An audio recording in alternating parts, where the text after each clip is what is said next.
నారాయణం నమస్కృత్య నరం చైవ నరోత్తమం దేవీం సరస్వతీం వ్యాసం తతో జయముదీరయేత్. హరి ఓం. పరమేశ్వర స్వరూపమైన సభకి నమస్కారం. నిన్నటి రోజు శకటాసుర భంజనం అనబడేటటువంటి లీల గురించి మీకు విజ్ఞాపన చేసి ఉన్నాను. వాటిని కృష్ణలీలలు అంటారు. కృష్ణలీలలు అంటే ఆ చేష్టితముల వెనుకాతల ఒక గొప్ప మర్మము దాగి ఉంటుంది. దాన్ని ఎవరు అర్థం చేసుకోగలరో వాళ్ళ జీవితాలకి ఒక గొప్ప పరిష్కారం లభిస్తుంది, ఒక ఉత్తమమైనటువంటి దిశానిర్దేశం జరుగుతుంది. అటువైపుగా ప్రయాణించడం చేత వాళ్ళు మనుష్య జీవితంలో చేరుకోవలసినటువంటి గమ్యాన్ని చేరుకుంటారు. కృష్ణలీలలన్నీ దేనికి సంబంధించి ఉంటాయంటే, ఇంట్లో ఖాళీగా కూర్చుంటే ఎంతసేపు టీవీ చూడొచ్చు, అలాంటి దిక్కుమాలిన విషయాల గురించి ప్రస్తావన ఉండదు. మొత్తం మనుష్య జాతిని పట్టి పీడించేటటువంటి సమస్యలు ఏవి ఉంటాయో వాటిని మీరు శాస్త్రపరంగా ధర్మశాస్త్రపరంగా అర్థం చేసుకోవడం నిజానికి చాలా కష్టం. ఒక్కొక్క దాని మీద పెద్ద పెద్ద ప్రకరణాలు ఉంటాయి. అంతంత ప్రకరణాలు చదివి అసలు ఒక్కొక్కసారి అయితే ధర్మశాస్త్రము అని తీసి ఆ సింధు దగ్గర పెట్టుకుని చదువుతుంటే అసలు ఇవన్నీ కుదిరే విషయాలా అనిపిస్తుంది. నేను అలా అన్నానని కాదు, కానీ మీరు భాగవతం దశమస్కంధం తీసుకుంటే చాలా తేలికగా దిశానిర్దేశం చేస్తుంది. చేసి జీవితంలో మనం ఎక్కడ ఎలా ప్రవర్తించాలి అన్న విషయంలో ఒక అందమైన పరిష్కారాన్ని సూచిస్తుంది. అది అందుకునే ప్రయత్నం చెయ్యాలి. అది అందుకోలేకపోతే అది కేవలం కథ కింద మిగిలిపోతుంది. దానివల్ల ప్రయోజనం లేదా అంటే ఖచ్చితంగా ఉంటుంది. కథాశ్రవణము చేత కూడా భాగవతం మనిషిని ఉద్ధరించేస్తుంది. పరీక్షిత్ అంతరార్థం విన్నాడా అంటే బాహ్య కథే విన్నాడు. మరి సుఖమహర్షి చెప్పినప్పుడు విని మోక్షాన్ని పొందలా? అందుకే అంటారు జీవితంలో అసలు భాగవతం వినడమే చాలా గొప్ప విషయం. భాగవతం విన్నంత మాత్రం చేత వాడి జీవితం కొన్ని కోట్ల జన్మల తర్వాత ఒక మలుపు తిరిగింది అని లెక్క. కాబట్టి ఒకనాడు యశోదాదేవి నందవ్రజంలో పక్కన రోహిణి ఉండగా సంతోషంగా కృష్ణ పరమాత్మని ఒళ్ళో కూర్చోపెట్టుకుని ఏదో ఆనందప్రదంగా ఆ సంతోషంగా కాలాన్ని గడుపుతున్న సమయంలో హఠాత్తుగా ఒళ్ళో ఉన్నటువంటి కృష్ణుడు చాలా బరువైపోయినట్టుగా అనిపించాడు. ఏదో పర్వత శిఖరం ఒళ్ళో పెట్టుకుంటే ఎలా ఉంటుందో అలా అనిపించింది. దేవుడు ఇంత బరువుగా ఉన్నాడు పిల్లాడు అని చెప్పి పిల్లవాడిని తీసి పక్కన దింపింది. దింపేటప్పటికి పోతన గారు అంటారు, సుడియరుగని హరిసుడి వడ సుడిగాలి తెరంగు రక్కసుడు విసిరిడి సుడిగాలి ధూళి కన్నుల సుడివడ గోపకలు బిగడి సుడివడి రధిపా అంటారు. సుడి ఎలా తిరుగుతుందో అన్ని మాటలు వేస్తారు అందులో. సుడియరుగని హరిసుడివడ సుడిగాలి తెరంగు రక్కసుడు విసిరిడి సుడిగాలి ధూళి కన్నుల సుడివడ. ఆయన కంసుని పనుపున వచ్చాడు రాక్షసుడు. ఆయన పేరు తృణావర్తుడు. ఆ పేర్లు పెట్టడంలో ఉంది అందం అంతా. చివరికి మీకు తెలిసిపోతుంది ఆ రాక్షసుడు ఎవరో. ఆయన పేరు తృణావర్తుడు. ఆ రాక్షసుడు సుడిగాలి రూపంలో వస్తున్నాడు ఇప్పుడు. కాబట్టి ఆ వచ్చేటప్పుడు ఎంత వేగంతో వస్తున్నాడంటే ఒక్క క్షణం అంతే, ఇంకా ఆలోచించి ఇంతసేపు చెప్పడానికి ఏం టైం ఉండదు. పెద్ద సుడిగాలి రూపంలో వచ్చాడు. ఆ రావడంలో దుమ్ము పైకి లేచిపోయింది, ధూళి కన్నులలో పడిపోయింది. ఇతపూర్వం ఇప్పుడు అసలు కష్టం అంటే ఏమిటో తెలియనటువంటి శ్రీమన్నారాయణుని యొక్క అవతారమైన చిన్ని కృష్ణుని యొక్క కళ్ళల్లోకి కూడా ధూళి పడిపోయి యశోదాదేవి కన్నులు మూసుకుని గోపబాలులందరూ కన్నులు మూసుకుని ఏమైంది అని చూసే లోపల ఆ రాక్షసుడు చిత్రంగా కృష్ణ పరమాత్మని అపహరించి తీసుకుపోయాడు. ఆయన లక్ష్యం ఏమిటంటే ఇంకా నందవ్రజంలో ఎవరిని పాడు చేయడమో ఆయన లక్ష్యం కాదు, కేవలం కృష్ణుడిని ఎత్తుకుపోవాలి, కృష్ణుడిని సంహరించాలి. అందుకని ఆవర్తము అంటే తిప్పడం, గిరగిర తిప్పుతూ పైకి తీసుకెళ్ళిపోయాడు. ఆకాశానికి తీసుకెళ్ళిపోయి ఆ పిల్లవాడిని చంపి కింద పడేయాలని తీసుకుని వెళుతుంటే సుడిగాలి వెళ్ళిపోయింది. ఇలా సుడిగాలి గుండ్రంగానూ తిరుగుతుంది, ముందుకి నడుస్తుంది. ఆ గుండ్రంగా తిరుగుతూ తనతో పాటు కృష్ణుడిని పైకెత్తుకుపోతూ అలా వెళ్ళిపోయేటప్పటికీ చూసింది యశోద, పక్కన కృష్ణుడు లేడు. ఇక్కడే పెట్టింది పిల్లాన్ని. మనకి రచనా వైశిష్ట్యం అన్నది ఎక్కడ బయటపడుతుందంటే ఆ సన్నివేశమునందు ప్రవేశిస్తారు. అది పాండితీ ప్రకర్ష. అందరూ అలా చేయలేరు. ఎవరికి ఈశ్వరానుగ్రహం ఉంటుందో వాళ్ళకే పడతాయి అలాంటి మాటలు. సాధారణంగా ఒక తల్లి పిల్లవాడు కనపడలేదనుకోండి, అక్కడే పిల్లవాడిని పెట్టి పిల్లాడు కనపడకపోతే ముందు ఏదో అక్కడ పెట్టినటువంటి ఓ టార్చ్ లైట్ కనపడకపోతే, లేకపోతే గ్యాస్ లైటర్ కనపడకపోతే వెతికినంత తేలికగా వెతకదు పిల్లవాడు కనపడకపోతే. ఇక్కడ పిల్లాడిని కూర్చోపెట్టాను, పిల్లాడు కనపడలేదు అనగానే గాబరా వచ్చేస్తుంది తల్లికి వెంటనే. ఎంత గాబరా వచ్చేస్తుందంటే చెమట్లు పట్టేసి అరుపులు మొదలెట్టేస్తుంది. అప్పుడు ఆ పక్కన ఉన్నవాడు ఎవరో వింటాడు, ఏమైంది ఏమైంది అంటాడు. పిల్లాడు కనపట్టలేదు అందం. ఏమంటుందంటే ఇక్కడే పెట్టాను పిల్లాడిని అంటుంది. ముందు ఇక్కడే పెట్టాను పిల్లాడిని అంటుంది. ఆ మాటలో ఉన్న గొప్పతనం అది ఆ ఆపదలో ఉన్న తల్లికే తెలుస్తుంది. ఇక్కడే పెట్టానండి కనపట్టలేదు అంటుంది. అలా ఇక్కడ పెట్టి తింతనయుడిక్కడ ఆడుచు నుండే గాలి తానెక్కడ నుండి వచ్చే శిశువెక్కడి మార్గము పట్టిపోయే నేడెక్కడ జొత్తు నంచు వసితేక్షణ క్రేపు తెరంగు ఖిన్నయ్యి ప్రొక్కుచువాలు గోవు క్రియ భూస్థలివాలే దురంత చింతయ్యి అంటారు పోతన గారు. ఇక్కడే పెట్టాను కృష్ణ పరమాత్మని. తనయుడిక్కడ ఆడుచునుండే, ఆ పిల్లవాడు ఇక్కడ ఆడుకుంటున్నాడు. ఎక్కడ నుండి వచ్చే గాలి, ఎక్కడి నుంచి వచ్చింది సుడిగాలి, ఎక్కడికి పట్టుకుపోయింది పిల్లాడిని. పిల్లాడు కనపట్టలేదని దూడ కనపడకపోతే ఆవు ఏ రకంగా అరుస్తుందో ఆ ఉపమానానికి ఆ ఉపమానమే సాటి. ఎందుకు నేను ఈ మాట అంటున్నానంటే, ఆవు మామూలుగా అరిచింది అనుకోండి, ఒక్క మాట అరిచో 2 మాటలు అరిచి ఊరుకుంటుంది. మీరు ఎప్పుడైనా చూశారో లేదో, ఈ మధ్య నేను కొత్తగా దిగిన అపార్ట్మెంట్లోకి చాలా ఎక్కువ వినపడుతోంది మధ్యాహ్నం పూట్ల. భాగవతం చెప్తున్నానని పరమాత్మ అలా వినిపించేటట్టు చేస్తున్నారేమో నాకు అర్థం కావట్లేదు. ఒక దూడ ఎక్కడి నుంచి వస్తుందో ఒక్కొక్కసారి నేను లంచ్ బ్రేక్లో ఇంటికి వచ్చి భోజనం చేసి ఆ కట్టుకున్న పంచె అవి వదిలిపెట్టేసి మళ్ళీ ఆఫీస్కి వెళ్ళే బట్టలు వేసుకుంటుంటే ఆ దూడ అరిచి పరిగెడుతూ ఉంటుంది, ఆ వస్తూ ఉంటుంది. ఇప్పటికి 2 మాటలు 3 మాటలు గమనించాను నేను అలాగా. ఆ దూడ అరుపు ఎక్కడి నుంచి వింటుందో తెలియదు. ఎక్కడో సెంటర్లో నిలబడి అంబా అంటుంది. అనగానే అది ఎక్కడ వింటుందో ఇంత ఒళ్ళు ఊగిపోతూ మోరలెత్తి అరుస్తూ పరిగెత్తుకొస్తుంది. అలా ప్రొక్కుచువాలు ఆవు క్రియ, దూడ కనపడకపోతే అరుస్తూ బాధపడేటటువంటి ఆవు ఎలా అరుస్తుందో అలా భూస్థలివాలే దురంత చింతయ్యి, ఆ పిల్లవాడు కనపడలేదనేటటువంటి శోకంతో నేల మీద పడిపోయి ఆ మట్టిలో పొరలాడుతూ గుండెలు బాదుకుంటూ ఏడుస్తోంది తల్లి. తల్లి యొక్క బాధ అంటే ఆ పిల్లవాడు కనపడకపోయేసరికి తల్లి పొందేటటువంటి ఆవేదన ఇంకా అంతా ఇంత కాదు, అటువంటి ఆవేదన పొందుతుంది.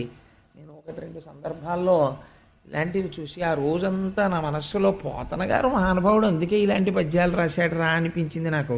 ఓసారి నేను సావర్లకోటలో ఉద్యోగం చేసే రోజుల్లో ప్రతాప్ నగర్లో ట్యాక్సీలు వచ్చి ఎక్కించుకుంటుండేవి సావర్లకోటని. ఒకసారి నించున్నాను అక్కడ. నించుంటే నేను ముందు ఎక్కించాను, కారు కదలిపోతుంటే ఎవరో 2 ఆడవాళ్ళు వచ్చారు. ఒక తల్లికి చంటి పిల్లవాడు, ఆ చంటి పిల్లవాడు ఆవిడ నేను కూర్చున్న తర్వాత ఇంకా చోట్లేదు కానీ వాళ్ళకేవో 4 టికెట్లు ఎక్కుతాయని ఆశ. కూర్చోండి అని వాడు ఇరికించాడు ఆవిడని. నేను ఎంత సర్దుకున్నా పాపం ఆవిడ ఇరుక్కుని కూర్చున్నారు. కూర్చోవడంలో ఆ పిల్లవాడు చూసుకోకుండా చెయ్యి ఇలా బయటకు ఉండిపోవడంలో ఆ డోర్ లాగేశారు. లాగేయడంలో వీడి వేళ్ళు ఆ డోర్లో ఉండిపోయి వెంటనే వాడు గుక్క పట్టి నల్లగా అయిపోయాడంతే పిల్లాడు. అయిపోయాడు అలా ఉండిపోయాడంతే. ఆట లేదు, ఊపిరి లేదు, నల్లగా అయిపోతున్నాడు. ఏమైందంటే కారులో డోర్లో ఉంది చెయ్యి. వెంటనే డోర్ ఓపెన్ చేసి తీస్తే పిల్లవాడు గుక్క వదిలి ఆ ఏడుపు మానాడు. నిజంగా ఆ పిల్లవాడు కాసేపటికి ఆ సొమ్మసిల్లిపోయింది తగ్గి ఆవిడ వెంటనే చనుబాలు ఇచ్చారు, తాగాడు. పాపం ఆ అలసటకి వాడు ఏడిచి ఒళ్ళో పడుకున్నాడు. కానీ నాకు నిజంగా నా గుండెలు కదిపేసింది ఆ సంఘటన. సావర్లకోటలో దిగేటప్పటికి కూడా ఆవిడ ఏడుస్తూనే ఉంది. నాన్న నేను దగ్గరుండి నీ చెయ్యి నిలిపేశాను రా నాన్న కారిడోర్లో, నేను చూడలేదు నాన్న అంటుంది. ఆ పిల్లాడితో ఏదో చెప్తుంది, వాడికి ఏం అర్థం కాదు, వాడు చంటివాడు. తల్లి లాంటి వ్యక్తి జీవితంలో ఉండదు. సమస్త దేవతాస్వరూపములు కలిపితే తల్లి. అమ్మ రాశీభూతమైనటువంటి ప్రేమ ఎవ్వరికీ నమస్కరించక్కర్లేదు. అమ్మ పాదాలకి నమస్కరిస్తే 33 కోట్ల మంది దేవతలకు అందిపోతుంది. తను మరణించే సమయంలో కూడా తన కడుపున పుట్టిన బిడ్డలు దీర్ఘాయుష్మంతులై ఉండాలని కోరుకునేది ప్రపంచంలో అమ్మ ఒక్కతే. ఆ అమ్మ గొప్పతనం ఏమిటో అమ్మ లేనివాడికి బాగా తెలుస్తుంది. ఉన్నవాడు అదృష్టవంతుడు, అమ్మని పూజించడం నేర్చుకోవాలి. కాబట్టి ఇక్కడ పెట్టి తింతనయుడిక్కడ నాడుచునుండె గాలి తానెక్కడ నుండి వచ్చే శిశువెక్కడి మార్గము పట్టిపోయె నేడెక్కడ జొత్తునంచు వసితేక్షణ గ్రేపు తెరంగు కిన్నయ్యై ప్రొక్కుచువాలు గోవు క్రియ భూస్థలివాలె దురంత చింతయ్యై అంటారు. ఆ ఉపమానం వేయడం మా పోతన గారికే చెల్లింది. అందుకని ఒక ఆవు దూడ కోసం అరిచి అరిచి పడిపోయినట్టు ఆ తల్లి యశోద నేల మీద పడిపోయి ఉన్నది. పడిపోయి ఉండగా ఈ రాక్షసుడు చిన్ని కృష్ణుడిని ఎత్తుకి తీసుకెళ్ళిపోతున్నాడు. అంత ఎత్తుకు వెడుతున్నప్పుడు పిల్లల దగ్గర ఒక చమత్కారం ఉంటుంది. వాళ్ళకి భయం ఎక్కువ వేసింది అనుకోండి, ఎక్కువ వేస్తే కంఠం గట్టిగా పట్టుకుంటారు. వాళ్ళకి ఎంత భయం వేస్తే అంత గట్టిగా కంఠం పట్టేసుకొని ఇలా కళ్ళు మూసేసుకుంటారు. అలా కృష్ణుడి చమత్కారం చూడండి. ఆయన ఎత్తుకు తీసుకెడుతుంటే భయపడిపోతున్న వాళ్ళ ఆయన గట్టిగా ఆయన కంఠం పట్టేసుకుని తన చిన్ని చిన్ని చేతులతోటి ఇలా కళ్ళు మూసేసుకున్నాడు. వాడు సంతోషిస్తున్నాడు. ఎవ్వరూ చేయలేకపోయారు. నేను చంపుతున్నాను కృష్ణుడిని అనుకున్నాడు. ఈయన ఏం చేశాడు? కంఠం పట్టుకున్నవాడు అలాగే ఉన్నాడు, కళ్ళు మూసుకున్నవాడు అలాగే ఉన్నాడు. కానీ బరువు పెరిగిపోయాడు. బరువు పెరిగిపోతుంటే వాడికి అర్థమైంది. బరువు పెరిగిపోయి ఇప్పుడు ఈ బరువుకు వాడు కింద పడిపోవడం మొదలుపెట్టాడు. వాడన్నాడు, ఇదేడు బాబా ఇంత బరువు ఏమిటి, వదులు వదులు అంటున్నాడు. వాడు పట్టుకుంటే వదలడం ఆయనకుండదు. అందుకని గట్టిగా పట్టుకున్నాడు. పోతన గారు అంటారు, పోతన గారే హరికరతల పీడనమున పరవశుడై రాల మీద భగ్నాంగకుడై సురవైరి భటుడు కూలెను పురభంజను గోల కూలు పురమంబోలెన్. ఆయనకి వెంటనే శివకేశవుల మధ్య భేదం కనపడదు. ఆనాడు పరమశివుడు బాణం పెట్టి కొడితే త్రిపురాలు ఎలా పడిపోయాయో, గట్టిగా కంఠాన్ని కృష్ణ పరమాత్మ కౌగిలించుకుంటే ఆ పైనుంచి తృణావర్తుడు అలా కింద పడిపోతున్నాడు. ఎక్కడ పడ్డాడు? పరవశుడై రాళ్ళ మీద భగ్నాంగకుడై పెద్ద రాళ్ల కుప్ప మీద పడిపోయాడు. పడిపోవడంలో భగ్నాంగకుడై శరీరం అంతా ముక్కలైపోయింది ఆ రాక్షసుడిది. ఈయన ఏం చేస్తున్నారు అంటే ఆ పడిపోయినటువంటి రాక్షసుడి శరీరం మీద పడుకుని మళ్ళీ ఏమీ తెలియని వాళ్ళ చక్కగా ఆడుకుంటూ అమ్మ కోసం చూస్తున్న వాళ్ళ దొంగేడు పేడుస్తూ పాకుతూ నించున్నాడు. పాకుతూ ఆడుకుంటున్నాడు. చూసేటప్పటికీ తల్లి చూసింది. పోతన గారు ఒక లీల చెప్తే పోతన గారు అక్కడక్కడ చిన్న పద్యం వేస్తారు. ఆ పద్యం మనం జీవితంలో బాగా గుర్తుపెట్టుకోవాల్సింది.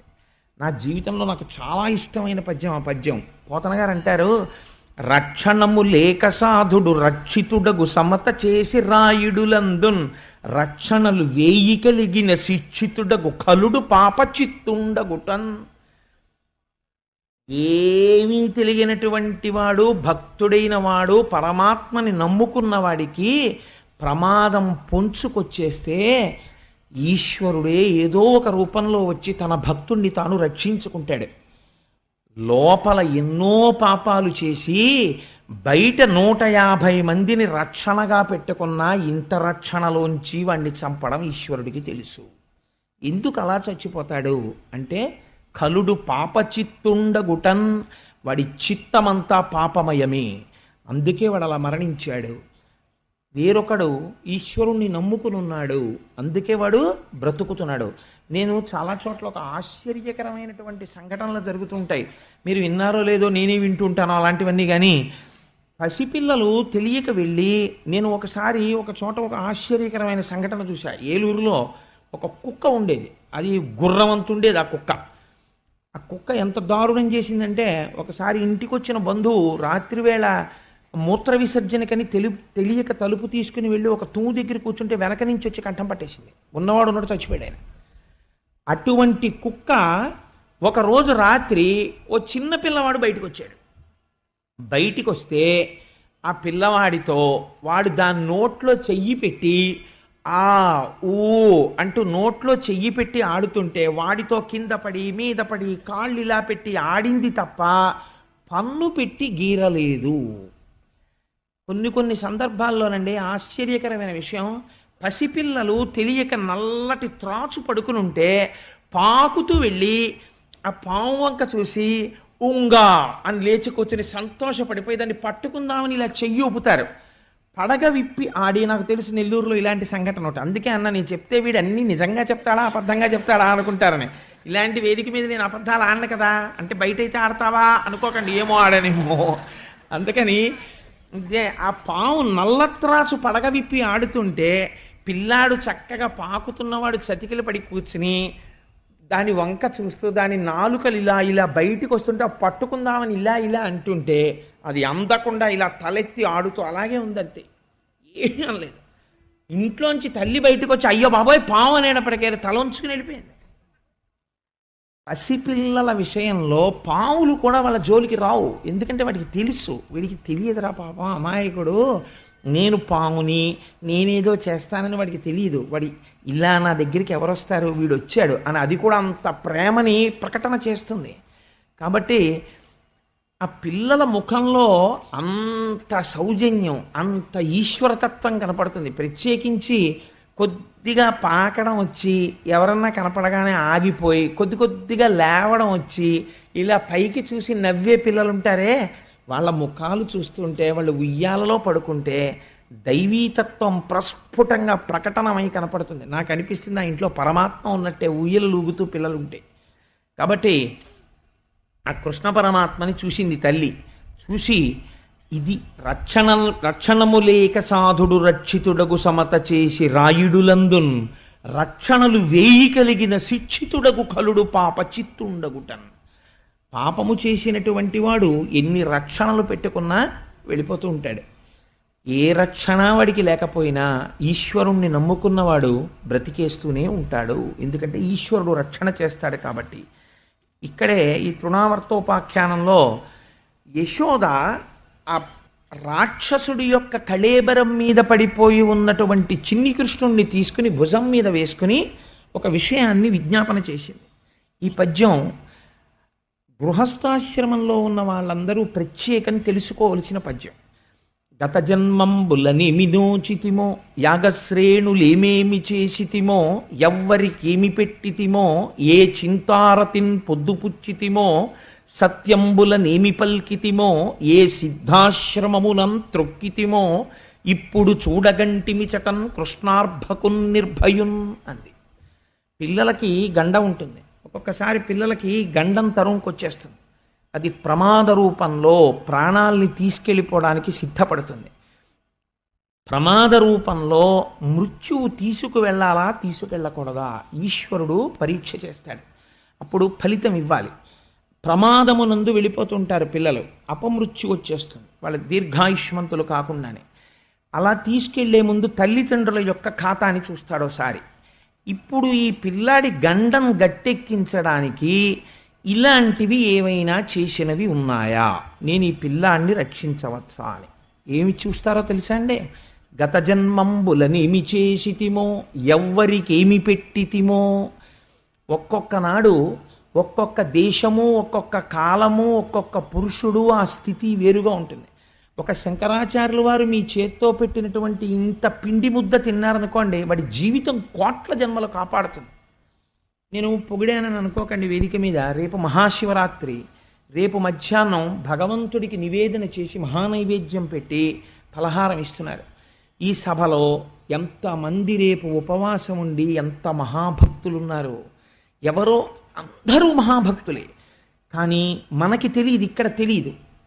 చెబుతున్న నేను గొప్పవాణ్ణని మీరు అనుకుంటారు సాధారణంగా కదా, కానీ పేర్లు ఈశ్వరుడు రాస్తే ఆయన పేరు తర్వాత 3 కోట్ల పేర్లు రాసిన తర్వాత నా పేరు రాయవలసినంత మహాపుణ్యాత్ముడు ఒకటి సభలో ఉండి ఉండవచ్చు. అటువంటి పుణ్యాత్ముడు రేపు ఆ పలహారాన్ని ఉపవాసంలో శరీరం నిలబెట్టుకోవడానికి తింటాడు. ఈ ఫలితాన్ని ఈశ్వరుడు చూస్తాడు ఉత్తర జన్మలలో పిల్లల్ని కాపాడేటప్పుడు. అప్పుడు గండాన్ని తీసేస్తాడు, తీసి కడుపు చలవా అని పిల్లల్ని కాపాడతాడు. కాబట్టి అందుకే గృహస్థాశ్రమంలో ఉన్నవాడి ఇంటికి ఈశ్వరుడు ఏ రూపంలో వస్తాడో తెలియదు. ప్రత్యేకించి అన్నిటికన్నా జాగ్రత్తగా ఉండవలసింది ఎప్పుడంటే మహాపురుషులు వచ్చినప్పుడే. వాళ్ళు రారు అనవసరంగా. వచ్చారంటే వారి మీకు గొప్ప పంట పండినట్టు. వారు ఏదైనా పుచ్చుకున్నారా అది కోట్ల జన్మలు కాపాడేస్తుంది. కాబట్టి గత జన్మంబులని నోచితిమో. ఒక్కొక్క నోము ఉంటుంది, అది చూడ్డానికి చాలా చిన్న నోములా ఉంటుంది. ఒక కైలాస గౌరి నోము, ఆ కైలాస గౌరి నోము చాలా చిన్నదిలా ఉంటుంది. ఒక అట్ల తద్దె నోము, పూర్వం ఆడపిల్లలతో పట్టించేవారు అవన్నీ. అటువంటి నోములు చూడ్డానికి చిన్నవిగా ఉంటాయి, కానీ దాని ఫలితాలు కొన్ని కోట్ల జన్మలు కాపాడతాయి. ఎవ్వరికేమి పెట్టితిమో సత్యంబులనేమి పల్కితిమో. సత్యం చెప్పడం చాలా కష్టం. ఎప్పుడు ఏ సత్యం అంత ధైర్యంగా మాట్లాడి ఆ సత్యాన్ని పలికామో. ఏ సిద్ధాశ్రమమునం త్రొక్కితిమో. మహాపురుషులైనటువంటి వాళ్ళు ఉంటారు, ఆత్మజ్ఞానులై ఈశ్వరుడితో సమానమైపోయిన వాళ్ళు ఉంటారు. అందుకే రేపు ఈశ్వరుడికి మారేడు దళంతో ప్రీతి పూజ లోకోత్తరంలో వ్యాఖ్యానం చేస్తారు. మారేడు దళానికి ఎందుకంత గొప్పతనమో తెలుసా అండి? మారేడు దళానికి 3 ఆకులు ఉంటాయి, ఇటొక ఆకు ఇటొక ఆకు ఇటొక ఆకు ఉంటాయి, కానీ ఒకటితో పిలుస్తారు, ఒక దళము అంటారు. 3 ఆకులు అనరు, ఒక దళము అంటారు. త్రిదళం త్రిగుణాకారం త్రినేత్రం చతుర్యాయుధం త్రిజన్మ పాప సంహారం ఏకబిల్వం శివార్పణం. రేపు మీ అందరితో చేతులు వేయించి ఆ బిల్వదళాలు పూజ చేస్తారు. మగవారు లేచొస్తారు, ఆడవాళ్ళు లేచొచ్చి పూజ చేస్తారు. రేపు దానికి అందమైన ఏర్పాట్లు చేస్తున్నారు గోపాలకృష్ణ గారు. అందుచేత ఒకటి, నేను ఒక జీవుడిలా కనపడతాను, మధ్యలో ఒక గురువు, ఇటు దైవము. ఈ గురువు మాట్లాడతాడు. గురువు మాటలు వినగా వినగా వినగా వినగా ఒకటి తెలుస్తుంది, గురువు గారిలో ఉన్న ఆత్మ ఈశ్వరుడు, నాలో ఉన్న ఆత్మ అన్నీ ఒక్కటే, ఉన్నది ఆత్మయే. ఈ ఏకీభావన ఏర్పడమే మూడింటికి కలిపి ఒకటిగా ఉన్నటువంటి తొడిమ. అందుకే 2 ఉంటే దళం కింద మారేడు దళాన్ని పూజ చేయకూడదు, 3గా చెయ్యాలి. ఎందుకంటే నువ్వు ఆత్మజ్ఞానం అడుగుతున్నావు. జ్ఞానమునకు ఒక లక్షణం ఉంటుంది, అది ఏదైనా ఇస్తుంది. అందుకే ఏమీ తెలియకుండా మారేడు దళం వేస్తే ఐశ్వర్యం వచ్చేస్తుంది, బోర్లా పడిపోతే జ్ఞానం వచ్చేస్తుంది. అందున శివరాత్రి నాడు చేశారనుకోండి, ఇంకా దాని ఫలితం అసలు నేను చెప్పలేను. మీరు ఎంత శ్రద్ధగా చేస్తున్నారు, ఎంత భక్తిగా చేస్తున్నారు అన్నది ప్రధానం, ఎంత చేస్తున్నారన్నది కాదు. రేపంత భక్తిగా కూర్చుని అందంగా గోపూజతో మొదలు పెడదాం. సరే, అందుచేత ఏ సిద్ధాశ్రమమునంత్రొక్కితిమో, ఆత్మజ్ఞానులై నిజమైన సర్వసంగ పరిత్యాగులై ఏమి పట్టించుకోకుండా సంతతము ఈశ్వరుడు యందు రమించిపోయే మహాపురుషులు ఉంటారు. ఒక చంద్రశేఖర పరమాచార్య స్వామి, ఒక రమణ మహర్షి, ఒక రామకృష్ణ పరమహంస, ఇలాంటి వాళ్ళు. మీరు తెలిసో తెలియకో తిరువణ్ణామలై వెళ్ళి ఒక్కసారి రమణాశ్రమంలోకి అడుగు పెట్టారనుకోండి, చెప్పులు విప్పి, మీరు ఏమీ చేయక్కర్లేదు. అరుణాచలానికి ఉన్న గొప్పతనం అదే. వాడు పూజ చేశాడా, చెయ్యక్కర్లేదు. వాడు ఏమైనా గుళ్ళోకి వెళ్ళి అగరత్తు వెలిగించాడా, అక్కర్లేదు. అరుణాచలంలో అడుగు పెట్టాడు అంతే. కొన్ని కోట్ల జన్మల తర్వాత ఆ స్కాందమంది ఎర్రగీత కొట్టింది. ఇన్ని జన్మల ఒకెత్తు, ఈ జన్మల ఒకెత్తు. ఎందుకంటే ఇప్పుడు వెళ్ళాడు అరుణాచలం, ఓ గీత కొట్టు అంది. అందుకే అసలు అరుణాచలమే అగ్నిలింగం. అసలు మహాశివరాత్రి నాడు ఏర్పడిన జ్యోతిస్తంభం అదే. అందుకే రేపు రాత్రి ఇంకా అర్ధరాత్రి దగ్గర పడుతుండగా రేపు అరుణాచలం కొండ, అరుణాచలంలో దేవాలయం, ఆ అరుణాచలంలో శివలింగం, ఆ అపితకుచాంబ, ఇక్కడ పెద్ద స్క్రీన్ పెట్టి సినిమా ప్రొజెక్ట్ చేస్తారు. అంటే అదేదో సినిమా అనుకునేరు. అరుణాచలం మీద ఒక అద్భుతమైన క్యాసెట్ మా తల్లి ఎంతో ఆర్తితో, ఆవిడ పేరేమిటి, మాధవి గారు పట్టుకొచ్చి ఇచ్చారు. అది రేపు ఆ క్యాసెట్ని వేస్తారు, మీరు చూద్దురు. కానీ ఆ కాలమునందు ఆ శివరాత్రి అర్ధరాత్రి దగ్గర పడుతుండగా ఒక్కసారి ఆ అరుణాచలాన్ని చూసి నమస్కరిస్తే చాలు రేపు. అందుకని లింగోద్భవం దగ్గర పడుతుంటే రేపు అది కూడా చూపిస్తారు. ఈశ్వర సంబంధమైన సంగీతం వినాలి, అందుకే రేపు సంగీత కచేరీ. ఈశ్వర సంబంధమైన నర్తన చూడాలి, అందుకే రేపు పొద్దున శివతాండవం లాంటి నాట్యాలు చేస్తారు రేపు రాత్రి. రేపు 8 నుంచి శివరాత్రి ఐశ్వర్యం ఇచ్చేస్తుంది. అందుకే రేపు రాత్రి లక్ష్మీ కళ్యాణం నేర్పుతాను. 8 నుంచి 8:30 దీపల తెరవడం నేర్పుతాను. అందుకని రేపు రాత్రి కార్యక్రమాలన్నీ అటువంటి కార్యక్రమాలు ఏర్పాటు చేశారు గోపాలకృష్ణ గారు, ధర్మకర్తలు కలిసి. కాబట్టి అటువంటి రమణుల వంటి మహాపురుషుడున్న సిద్ధాశ్రమమునంత్రొక్కితిమో, ఒకసారి కాలందులో పెడితే చాలు, అంతే, వాడి జన్మధన్యమైపోయింది. సిద్ధాశ్రమమునంత్రొక్కితిమో ఇప్పుడు చూడగంటిమిచటన్ కృష్ణార్భకున్ నిర్భయున్. తనని తాను రక్షించుకోలేని స్థితికి ప్రమాదము అని పేరు. అటువంటి ప్రమాదములో కూడా రక్షింపబడ్డాడు. ఎలా రక్షింపబడ్డాడు? తల్లిదండ్రుల పుణ్యాన్ని ఈశ్వరుడు చూశాడు. కాబట్టి ప్రయత్నపూర్వకంగా గృహస్థాశ్రమంలో ఉన్నవాళ్ళు ఏం చెయ్యాలి అంటే ఇలాంటివి చేసి తీరాలి. అలా చెయ్యడానికే గృహస్థాశ్రమం వచ్చింది. కాబట్టి ఈ మాటలు తల్లి యశోద చెప్పి పిల్లవాణ్ణి తీసుకొని పొంగిపోయి ముద్దులు పెట్టుకొని స్తన్యం ఇచ్చి పాలిచ్చి, నాన్న నేను బతికానరా, నువ్వు దొరికావు అంది. చిత్రం ఏమిటంటే ఎన్ని మాటలు ఎన్ని లీలలు జరుగుతున్నా యశోదకి తెలియదు. చేస్తున్నవాడు కృష్ణుడు పరమాత్మ అని ఆవిడికి తెలియదు, తెలియనక్కర్లేదు. అయితే ఈ లీలలో అంతరార్థం ఏమి? మీకు నేను ఒక విషయం మనవి చేస్తుంటాను. తరచు నేను ఒక మాట చెప్తుంటాను. తృణావర్తుడు అంటే, తృణము అంటే గడ్డి పరక, దానికన్నా తేలికైంది ప్రపంచంలో ఉండదు. ఆవర్తనము అంటే తిప్పుట. మీరు గడ్డి పరక అయితే తిప్పుతుంది, మీరు గడ్డి పరక కాకపోతే తిప్పలేదు. ఏది తిప్పలేదు అంటే తృష్ణ తిప్పుతుంది. తృష్ణకే తృణావర్తుడని పేరు. తృష్ణ అనగానేమి, ఇది చాలా జాగ్రత్తగా అర్థం చేసుకోవాలండి గృహస్థు జీవితంలో. తృష్ణ అనగా మీకు ఈశ్వరానుగ్రహంతో మీరు ఒక వ్యాపారం మొదలుపెట్టారనుకోండి. మీరు ఒక వ్యాపారం మొదలుపెట్టి చేస్తుంటే కలిసి వచ్చి లక్షలు వస్తున్నాయి. దాన్ని తృష్ణ అని శాస్త్రం అందం. ఆయన తృష్ణతో సంపాదిస్తున్నాడంటే అనదు. ఆయన అదృష్టం అంతే. గత జన్మలలో విశేషమైన పుణ్యం చేశాడు. యావత్తిత్తు మూఢజహీహి ధనాగమ తృష్ణ కురు సద్బుద్ధిం మనసి వితృష్ణ ఎల్లభసే నిజ కర్మోపాత్తం వితంతేన వినోదయ చిత్తం అంటారు శంకరాచార్యులు వారు. ఇద్దరు ఒకే వ్యాపారం చేస్తారు. ఒకడు కోటీశ్వరుడు అవుతాడు, ఒకడు పాడైపోతాడు. ఎందుకు అవుతాడు అంటే చేసిన పుణ్యం ఉన్నది. ఆ పుణ్యం అయిపోయేంత వరకు ఈశ్వరుడు దాన్ని నడిపిస్తూ ఉంటాడు. బ్యాంకులోంచి విత్డ్రాయిలే పెడుతుంటే కొన్నాళ్ళకి డిపాజిట్ అయిపోతుంది. ఒకనాడు విత్డ్రాయిల్ ఫామ్ని బ్యాంక్ యాక్సెప్ట్ చేయదు. పుణ్యం అయిపోయాక పాపం ఫలితానికి వచ్చేస్తుంది ఇవ్వడానికి, అప్పుడు పతనం అయిపోతాడు. కాబట్టి పుణ్యం ఖర్చు అయిపోతుంటే మళ్ళీ పుణ్యం సంపాదించేసుకుంటూ ఉండాలి, క్రెడిట్లో పడిపోతూ ఉండాలి. కాబట్టి ప్రయత్నపూర్వకంగా పుణ్యం చేసుకుంటూ ఉండాలి. మళ్ళీ చేసుకుంటుంటే దెబ్బతినడు, ఒబ్బిడిగా ఉంటాడు. వచ్చే జన్మల యందు కూడా ఇది నిలబడుతుంది. కాబట్టి అలా ధనం వచ్చింది అనుకోండి, దాన్ని మీరు తృష్ణ అండి ఆయనకి అందుకనే వచ్చిందండి అని మీరు అనకూడదు, తప్పది. ఆ మాట తప్పు. ఆయన చేసుకున్న పుణ్యం ఉంది, పట్టినదల్లా బంగారం అండి ఆయనకి అంటారు. ఒక్కొక్కడు ఏది పట్టుకున్నా అంతే ఐశ్వర్యం అలా కలిసి వస్తుంది. నాకు ఒక ఆయన తెలిసి అనపర్తిగా అలా వచ్చింది ఆయనకి, అందుకని పట్టిందల్లా బంగారం అంటారు. కానీ తృష్ణ అంటే ఏమిటో తెలుసా అండి?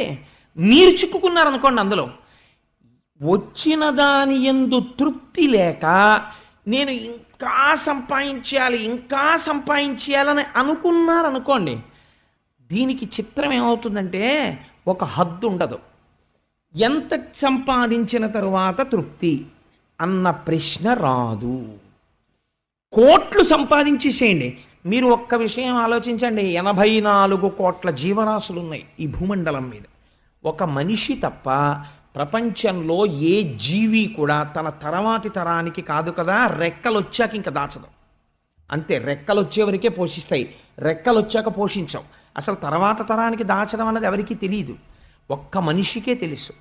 నేను దాన్ని తప్పు పట్టాను. గృహస్థాశ్రమంలో ఉన్నవాడు పోనీ దాచాడు అనుకోండి, అది పెద్ద దోషమేం కాదు. కానీ అది అర్థం లేని దాపరికం అయిపోయింది అనుకోండి, ఏమైపోతుందంటే ఇది తృష్ణ తిప్పేయడం మొదలు పెడుతుంది.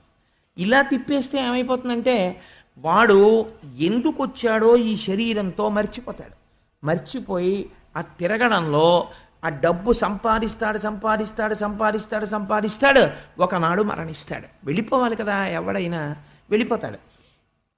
వెళ్ళిపోయేటప్పటికి ఏమవుతుందంటే ఈ వచ్చిందంతా వాడి పుణ్యం వ్యయమైపోయింది, వీడు చేసిన పుణ్యం లేదు.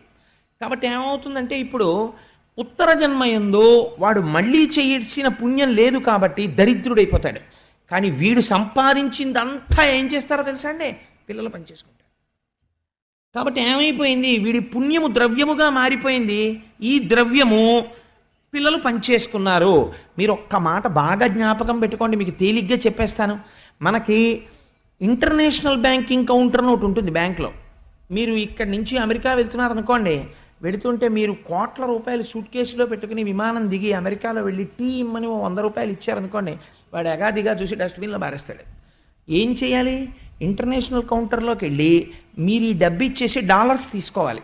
తీసుకుని డాలర్స్ జేబులో పెట్టుకుని అమెరికాలో దిగి డాలర్ ఇచ్చారనుకోండి, కాఫీ ఇస్తారు. అలాగే ఇక్కడ మీరు చేసింది కన్వర్ట్ చేస్తారు. ఈ పుణ్యాన్ని ఏం చేస్తారంటే ఈజ్ ఏ కన్వర్టబుల్ ఇన్కమ్. దీన్ని ఫారిన్ ఎక్స్చేంజ్ కింద మారుస్తున్నారు మీరు. ఇక్కడ కొంత సంపాదించారు, కొంత పిల్లలకు ఉంచాలి.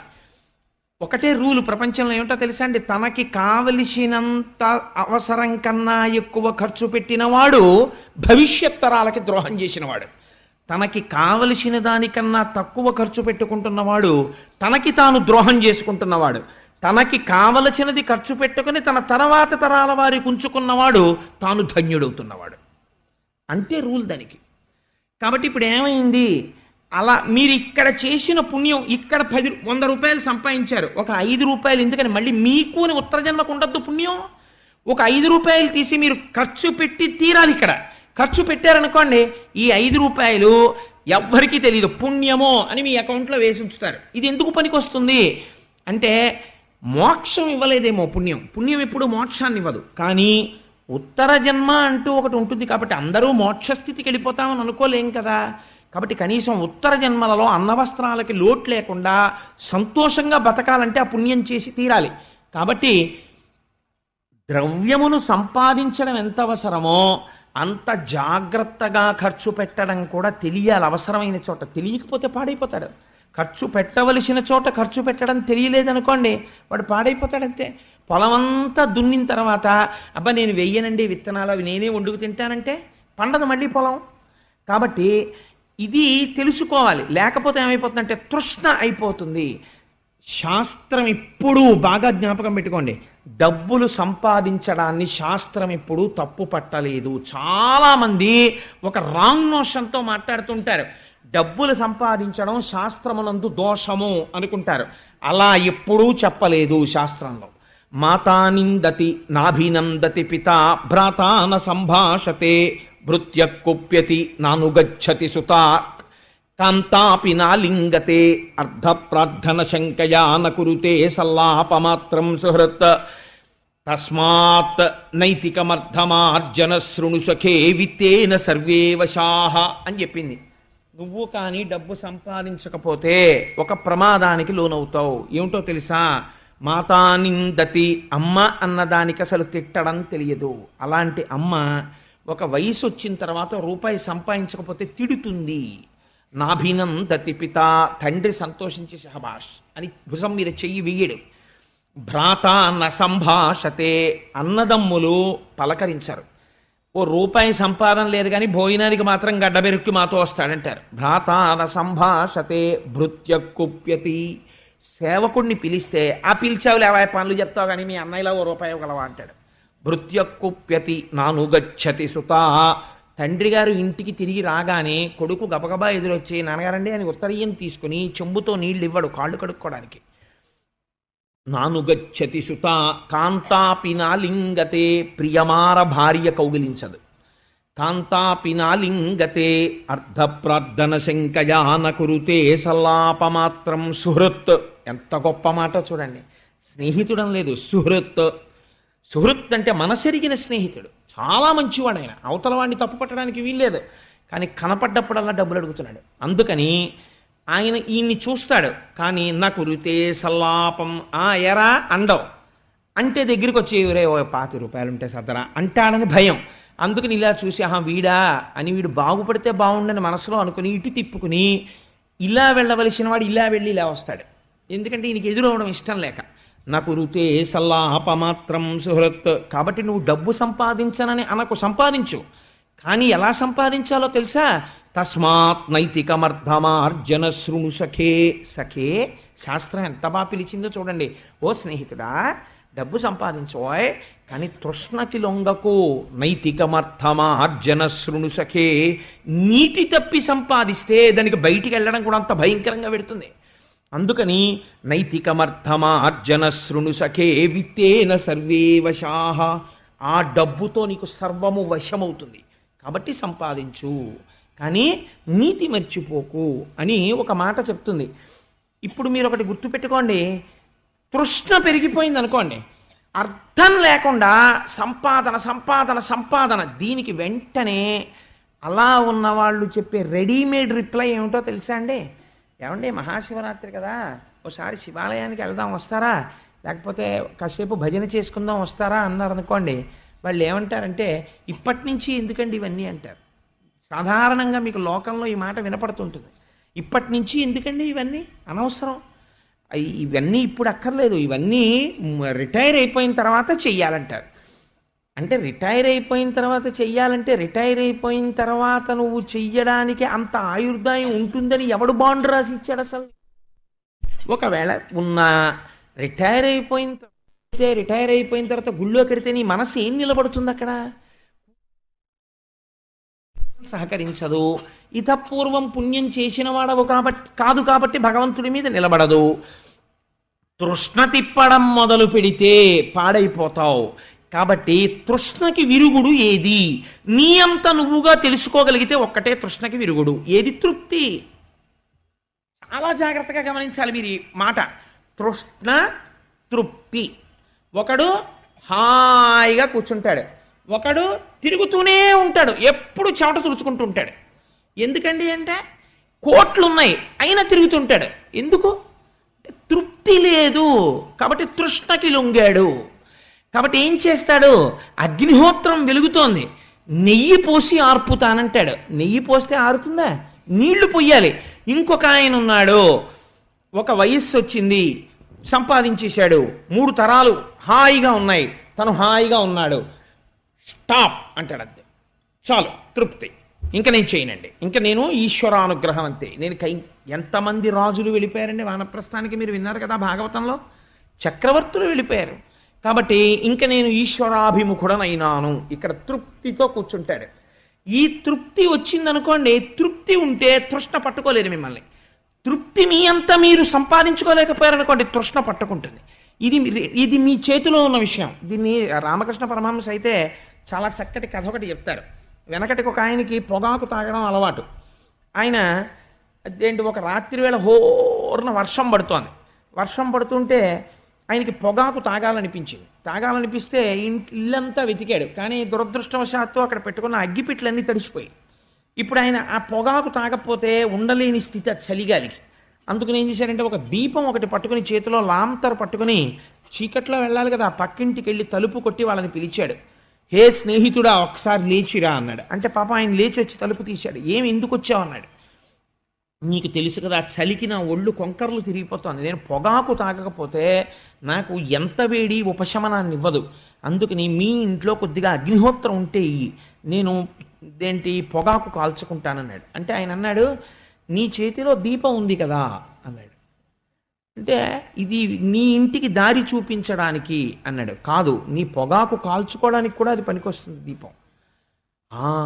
నిజమే, ఒక్కసారి నేను లాంతర్కున్న గ్లాస్ డోమ్ పైకెత్తి పొగాకు అందులో వెలిగించుకుని మళ్ళీ దింపేసేయచ్చు. అదేంటి, ఇది దీపమే అనుకుని నేను ఇలా తిరుగుతున్నాను, అగ్ని కూడా దీపంలో ఉంది. స్నేహితుడాను, నాకు మంచి మాట చెప్పావు అని వెనక్కి తిరిగి దీపంతో వెళ్ళిపోయాడు. కాబట్టి తృష్ణ మీకున్నది, తృప్తి కూడా మీ దగ్గరే ఉన్నది. తృప్తి మీరు ఇంకొక చోట నుంచి తెచ్చుకోలేరు. కోటేశ్వరరావు ఇంటికి వెళ్ళి తృప్తి తెచ్చుకుంటానంటే it's not a commodity for sale. అది ఎవరూ ఇవ్వలేరు మీకు. తృప్తి ఎక్కడి నుంచి రావాలి? ఇక్కడి నుంచే రావాలి. ఇక్కడి నుంచి తృప్తి వస్తే ఈ దీపమే చుట్టకాల్చుకోవడానికి కూడా పనికొస్తుందని తెలుస్తుంది. కాబట్టి ఏమైంది, ఇక్కడ తృప్తి వచ్చింది, ఇక్కడ తృష్ణ ఆగిపోతుంది. ఈ తృప్తి లేదు, తృష్ణ రగులుతూ ఉంటుంది లోపల. దేని యందైనా అంతే. ప్రయత్నపూర్వకంగా మీరు వెనక్కి తిరిగి చూసి ఒక వయసు వచ్చిన తరువాత కొన్నింటికి చెక్ పెట్టకపోతే ఆ తృష్ణ కాలుస్తూనే ఉంటుంది. కాబట్టి తృష్ణ, తృప్తి రావట్లేదు. కనీసం ఒక్కటి అండం నేర్చుకో. ఏ పని చేస్తున్నా కృష్ణ కృష్ణ కృష్ణ కృష్ణ, గోవింద గోవింద గోవింద గోవింద తిరుగు. ఏ డబ్బు కోసం తిరుగుతున్నావో ఆ డబ్బు కోసం తిరగడం మొదలెట్టు. గురువులు చాలా గమ్మత్తుగా మాట్లాడతారండి. ఎంత అందంగా మాట్లాడతారంటే, గురువు గారు ఎక్కడో పెట్టేస్తాడో చిన్న మిలిక, అంతే జీవితం మారిపోతుంది. అర్థం లేని కోరికతో ఒక ఆయన వచ్చాడు అనుకోండి, ఏమంటే నాకు అమెరికా ప్రెసిడెంట్ అయిపోవాలని కోరికగా ఉంది, గురువుగారు మీరు నన్ను ఎలా అయినా అమెరికా ప్రెసిడెంట్ చేసేయాలి అన్నాడు అనుకోండి. తెలివైన గురువు ఏమంటాడంటే మీరు అవరు అనడు. వాడి తృష్ణ గమనిస్తాడు, గమనించి వాడి బలహీనతని అడ్డు పెడతాడు. అడ్డు పెట్టి వాడు మారేటట్టు చేస్తాడు. ఎలా చేస్తాడో తెలుసా అండి? నువ్వు తప్పకుండా అయిపోతావు. ఏమీ లేదు, రోజు స్నానం చేసి 11 మాటలు అమెరికా అమెరికా అమెరికా అను. కానీ నీకు ఈ 11 మాటలు అనేటప్పుడు కోతి జ్ఞాపకం మాత్రం రాకూడదు అన్నాడు అనుకోండి గురువుగారు. ముందు అమెరికా అందామని కూర్చోగానే నాకు కోతి మాత్రం జ్ఞాపకం రాకూడదు అనుకుంటాడు, అదే గుర్తొస్తుంది.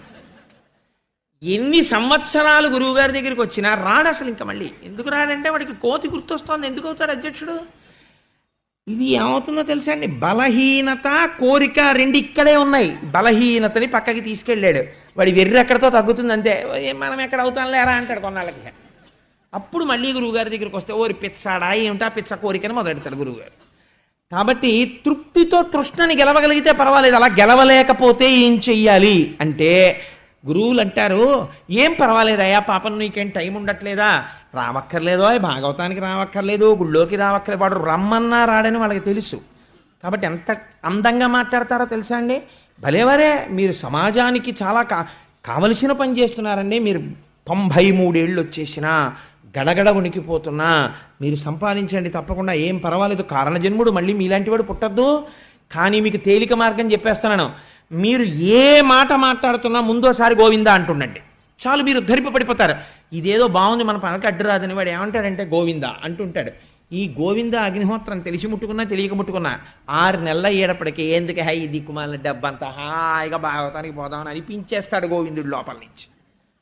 యశోద ఏం చేసింది, మొత్తం నందవ్రజాన్ని కళ్ళు మూసేసింది తృణావర్తుడు వచ్చి. అంటే తృష్ణకి లొంగితే తిప్పేస్తుంది, గడ్డిపరకం చేసి తృష్ణ. ఏం చేశారు వీళ్ళందరూ, వీళ్ళు తృప్తి తెచ్చుకోలేదు, కృష్ణ కృష్ణ కృష్ణ కృష్ణ అని ఏడిచారంతే. కృష్ణుడు ఏం చేశాడు, తృణావర్తుణ్ణి తాను చంపాడు, చంపి తానే దక్కాడు వాళ్ళకి తప్ప వాళ్ళు దక్కించుకున్నారా, తాను దక్కాడా, తాను దక్కాడు. అలా మీరు తెలిసో తెలియకో భాగవతం వినేసి ఈరోజు గోవింద గోవింద అండం నేర్చుకున్నారనుకోండి, ఏకశబ్ద సమ్యజ్ఞాత సృష్ట ప్రయుక్త స్వర్గే లోకే కామదుగ్భవతి, ఒక్క నామం పట్టుకుని అస్తమాన నామం చెప్పడం మొదలెట్టారనుకోండి, అదే మిమ్మల్ని భగవంతుడిని మీ దగ్గరికి తీసుకొచ్చి మీ బుద్ధిని మార్చి మిమ్మల్ని సక్రమమైన మార్గంలోకి తిప్పేస్తుంది. తిప్పేసి ఏది గెలవలేక జీవితం పాడైపోతుందో దాన్ని గెలవగలిగిన మార్గాన్ని ఈశ్వరుడు ఇచ్చేస్తాడు. అస్తమానం ఒకటే అంటాడు, ఎందుకు తృప్తి లేకపోతేనో అవన్నీ, నాకు ఇక్కడే ఉంది తృప్తి, నా అంత చక్రవర్తి ఎక్కడున్నాడు, నేను హాయిగా తృప్తిగా ఉన్నాను కాబట్టి నాకు ఇంకేం కావాలి అంటాడు అంతే. ఎంత హాయి చూడండి అందులో. అందుకే శంకర భగవత్పాదులు అంటారు, గోచీ పెట్టుకున్నవాడంత అదృష్టవంతుడు ప్రపంచంలో ఎక్కడున్నాడన్నారు సన్యాసులను ఉద్దేశించి. వాళ్ళు అన్నీ విడిచిపెట్టేస్తారు, మాకేం కావాలి మాకేం అక్కర్లేదంటారు. అన్నీ వదిలేసి నేను ఒక్కడే ఉన్నానని హాయిగా కూర్చుంటారు. అందులో ఉంది ఐశ్వర్యం అంతా. సరే, కాబట్టి ఈ తృణావర్తోపాఖ్యానం మనకి ఇంతటి గొప్ప విషయాన్ని ప్రతిపాదన చేస్తుంది. ఇది అయిపోయిన తరువాత ఈ తృణావర్తోపాఖ్యానము పూర్తి అయి కథగా విన్నా మంచిదే, లేదు తృణావర్తోపాఖ్యానము పూర్తయిపోయి అందులో ఉన్న రహస్యము మీ మనసుని పట్టిందనుకోండి, మీకు ఒక పెద్ద సమస్యకి విరుగుడు దొరికిపోయినట్టే. కాబట్టి ఏమైంది, ఇప్పుడు ఈ తృణావర్తోపాఖ్యానంలో ఏం చెప్తున్నాం మనం, ఆ భగవంతుడి యొక్క నామము రూపము ఇక్కడ పట్టుకుంటే చాలు అని కదా చెప్తున్నాం. ఇది పరమాత్మ యొక్క సౌజన్యం. అంటే ఆయనకి ఏం అవసరం అండి, నిజంగా ఆయన ఓ పసిపిల్లవాళ్ళ ఈ భూమి మీద పాకి, ఓ పసిపిల్లవాళ్ళ ఆవులతో తిరిగి ఇవన్నీ ఆయన చెయ్యాలా, చెయ్యక్కర్లేదు. కానీ కృష్ణుడు ఉయ్యాలలో పడుకున్నాడు, కృష్ణుడిని ఉయ్యాలలు ఊపారు, ఇవన్నీ నేను అన్నాను అనుకోండి, మీ అందరూ ఎంతో సంతోషపడిపోయి నిజంగా కృష్ణుడు ఇక్కడ కనపడ్డాడండి మాకు ఎంత సంతోషంగా ఉందో అంటారు. అది దానికి ధన్యత. అంటే ఇన్ని జన్మలలో జరగనిది ఇప్పుడు ఇక్కడ మనస్సు కృష్ణుణ్ణి పట్టుకుంది, పట్టుకోవడం చాలా ఉద్ధరించేస్తుంది. దానికోసం ఎంత ఆశ్చర్యకరమైనటువంటి లీల చేశాడో చూడండి పరమాత్మ. బలరాముడు కృష్ణుడు కలిసి జానుభాగముల హస్తంబుల వీడ్వడ నిడుచు దిగ్గన బోదురింతనంత అవ్వల పయ్యదలంది జవ్వాడుచు రాల క్రేపుల తోకలమి పట్టి విడువనేరకవాని వెనువెంట జరుగుదు రప్పంకములదుడు కడరజొత్తు ఎత్తి చన్నిచ్చుచో నిరుదెస పాలిండ్లు చేతుల పొడుకుచు చేపు కలుగు దూటుదురు గ్రుక్కకు దూరమగుచు ఆడుదురు మృద్దు పల్కుల వ్యక్తములుగా కరములంఘ్రములు నల్లార్చి కదలుపుదురు రామకృష్ణులు శైశవరతుల తగిలి. కృష్ణ పరమాత్మ బలరాముడు వీళ్ళిద్దరికీ పాకడం వచ్చింది. భూమి మీద పాకుతున్నారు. పాకేటటువంటి పిల్లల దగ్గర ఒక గమ్మత్తు ఉంటుంది. వాళ్ళు పాకేటప్పుడు ఇలా ఎత్తి పాకరు కదా, ఇలా పెట్టి పాకుతారు. భూమి మీద చూస్తూ పాకుతూ ఉంటారు. పాకుతూ ఉండగా వాళ్ళకి అట్నుంచి ఎవరో వచ్చి 2 పాదాలు కనపడ్డాయి అనుకోండి, వెంటనే వాళ్ళు ఏం చేస్తారంటే పాకుతున్న వాళ్ళు పాకడం ఆపేసి గబుక్కుని చటుక్కుని కూర్చుంటారు. కూర్చుని ఇలా 2 తల పైకెత్తి చూస్తారు. వాళ్ళకి పరిచయం ఉన్న ముఖమేననుకోండి, సంతోషంగా వాళ్ళే ఇలా చేతులు ఇస్తారు ఎత్తుకోమని. ఒకవేళ వాళ్ళకి పరిచయం లేని ముఖం అనుకోండి, వాళ్ళు ఇలా చేతులు చాపారనుకోండి, కయ్యోమని ఏడుస్తారు అమ్మ రావాలని. ఎంతటి కృష్ణ పరమాత్మ! ఇవాళ ఆయన ఏమీ తెలియని వాళ్ళ పాకి యశోదమ్మ ఎవరితోనో మాట్లాడుతూ అక్కడ నిలబడిందిటే.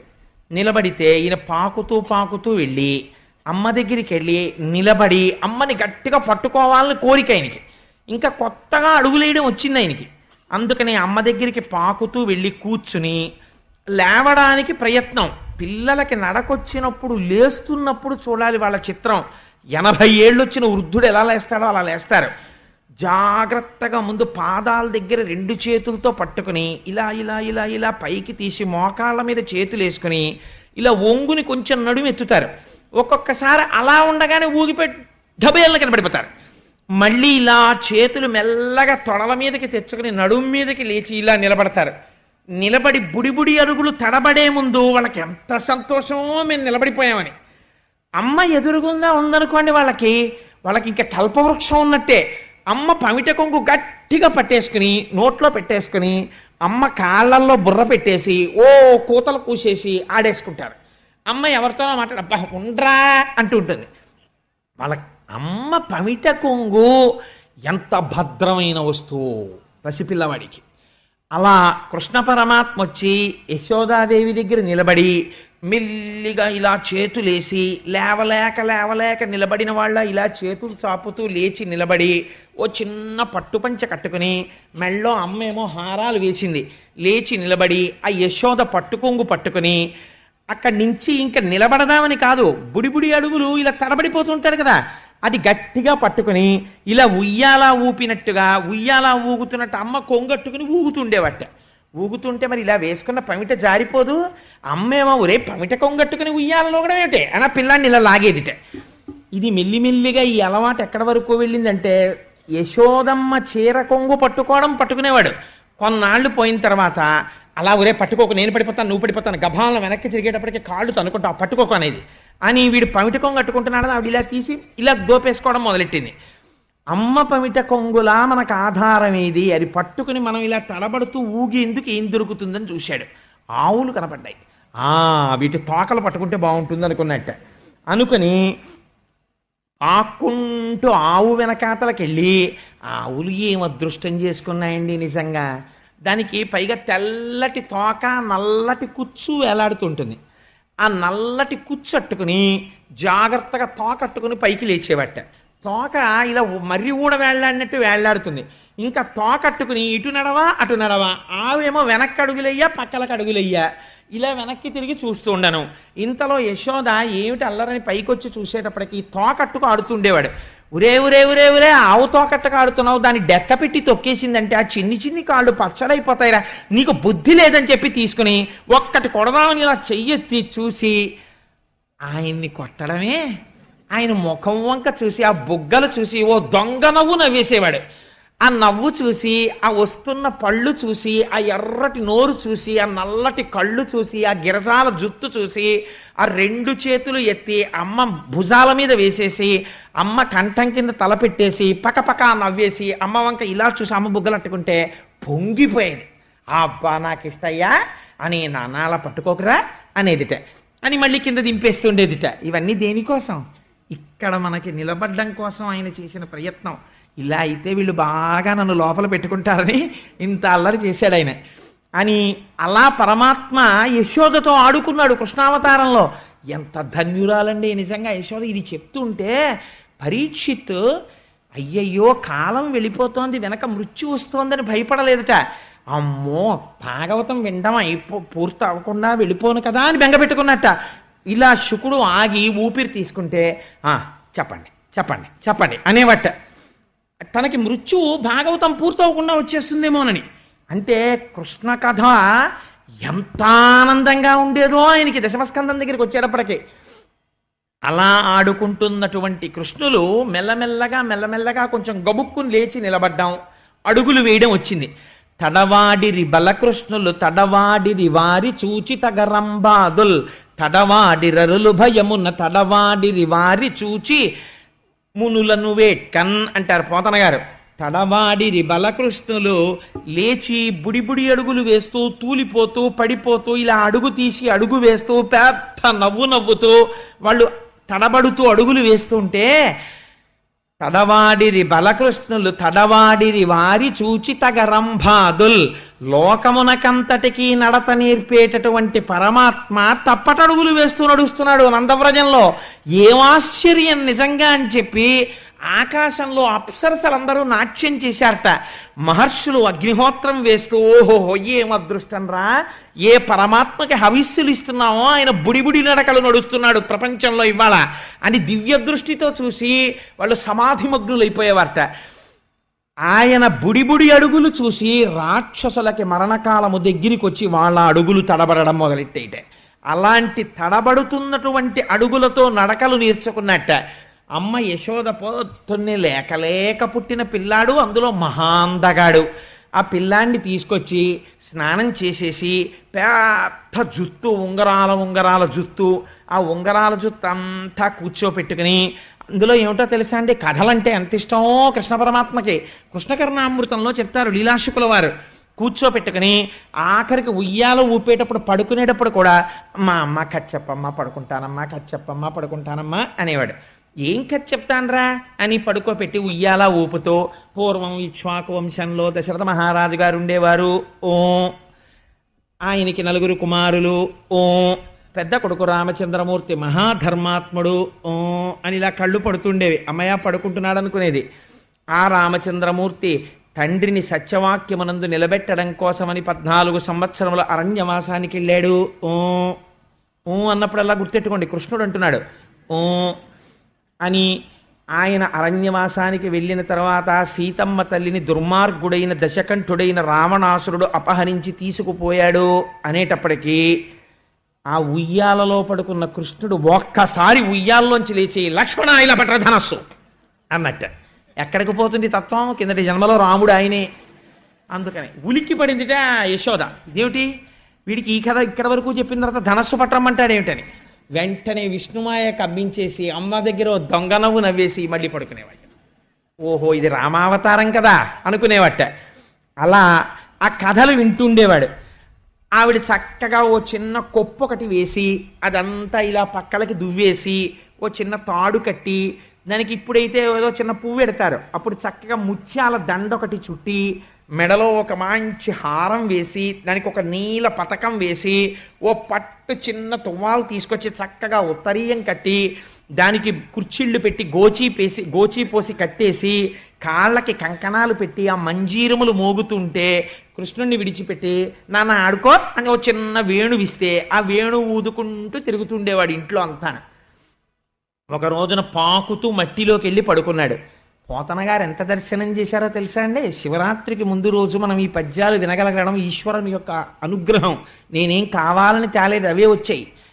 చూడండి, తనువునంటిన ధరణి పరాగంబు పూసిన నిరిభూతి పూతగాగా ముందర వెలుగొందు ముక్తాలలామంబు తొగడ సంగడిగా నితునకగాగా ఫలభాగంబుపై పరగునా విరిబొట్టు కాముని కాల్చిన కన్నుగాగా కంఠమాలికలో నిఘన నీల రత్నంబు కమనీయమగొమెడ కప్పుగాగా హారవల్లులు రగహారవల్లులు కాగ బాలలీల ప్రౌఢ బాలకుండు శివుని పగిది నొప్పె శివునకును తనకును వీరులేమి తెలియవెలయునట్లు. పోతన గారు అంటారు, మట్టిలో ఆడుకుంటున్నటువంటి చిన్ని కృష్ణుడు ఆ మట్టి తీసి మీద పోసుకుంటే నాకు కృష్ణుడు కనపట్టలేదు, ఒంటి నిండా భస్మ అలుదుకున్న శంకరుడు కనపడుతున్నాడు, బాలశంకరుడు. ఆయన మెడలో ఒక చిన్న హారం వేసుకుని దానికి మధ్యలో నీల పతకం ఉంటే ఆ పతకము కాంతి కంఠం మీద కొడుతుంటే గరళాన్ని కంఠంలో పెట్టుకున్న నీలకంఠుడు కనబడుతున్నాడు. అమ్మ కొప్పుకి కట్టినటువంటి ముత్యాల సరాలు చూస్తుంటే నాకు కపర్ది అని పెద్ద జటాజూట ఉండి అందులో గంగమ్మని ధరించి చంద్రరేఖని పెట్టుకున్నటువంటి శంకరుడు దర్శనం అవుతున్నాడు. ఆ మెడ నిండా అమ్మ హారాలు వేస్తే నాగభూషణుడై పావులు ధరించినటువంటి శంకరుడు దర్శనం అవుతున్నాడు. చిన్ని కృష్ణుడు నా వంక చూసి, పోయిపోతానా, కృష్ణుడు శివుడు అని రెండు లేరయ్యా అని నాకు పాఠం చెప్పినట్టు, కృష్ణుడు శివుడు అని రెండుగా కనపడుతున్నది ఒకటే తత్వము సుమా అని నాకు పాఠం చెప్పాడా అన్నట్టుగా కనపడ్డాడు అని పోతన గారు పద్యం రాసుకున్నారు. ఎంత శివకేశవ అభేదాన్ని పాటించి ధన్యుడైపోయాడో చూడండి మహానుభావుడు. అందుచేత అటువంటి దర్శనం పోతన గారు చేసి అంటారు, ఆ యశోద ఇంట్లో ఒక గమ్మత్త. నిజంగా పోతన గారి భాగవతం చదవాలండి. పోతన భాగవతం, కృష్ణకర్ణామృతం. ఎప్పుడైనా కృష్ణకర్ణామృతం చెప్పే అదృష్టాన్ని ఈశ్వరుడు ఇస్తే ఆనాడు కుదురు కానీ కృష్ణలీలలు అందులో ఎలా అనుభవించాడో లీలాశకుడు. సరే, ఒకనాడు నిజంగా పోతన గారి పద్యాలు చదువుతుంటే ఓ పద్యం చదివేసి ఏదో పటికి బెల్లం తినేసినట్టు అలా మనసులో ఏదో ఆనందం కలుగుతుంటే, ఏదో ఉద్విగ్నతతో ఉంటే ఫోను మోగితే మండిపోతుంది. అందుకని చప్పుడు చేయకుండుమని జంకెయునర్చిన నల్గిపోవగా అప్పుడు బారసాచితన ఎర్మిలి విందులు వచ్చిరంచు నవ్వొప్పగ జీరు తల్లి దశ కొత్తిలి కృష్ణుడు రంతు సేయుచున్ ఎప్పటి వచ్చి చంగుడుచు నింపుల ఎన్ముల గంట మ్రోయగన్. ఆవిడ చక్కటి వడ్డాణం ఒకటి పెట్టి ఆ వడ్డాణానికి ఒక చిన్ని గంట కట్టింది. ఈయన ఎక్కడికి వెళ్ళినా ఆవు మెళ్ళో గంట కట్టినట్టు టాంగ్ టాంగ్ టాంగ్ టాంగ్ మన చిన్ని గంట ఒకటి మోగుతుండేది. ఎందుకని, కొత్తగా వచ్చిన అడుగులు కదా, అడుగులు వేసుకుని ఎడుతుంటే ఇటు పక్కన చిన్న గంట, అది టింగ్ టింగ్ అంటుండేది. అమ్మకి సంతోషం, వీడు బలేరా గంటలు మోగించుకుంటూ తిరుగుతున్నాడు అనుకునేది. ఒక రోజున అమ్మ ఏదో పనిలో ఉంది, మంచి పనిలో ఉండగా గబగబా వచ్చి ఏదో ఆ కొండో ఏదో కింద పడేశాడు.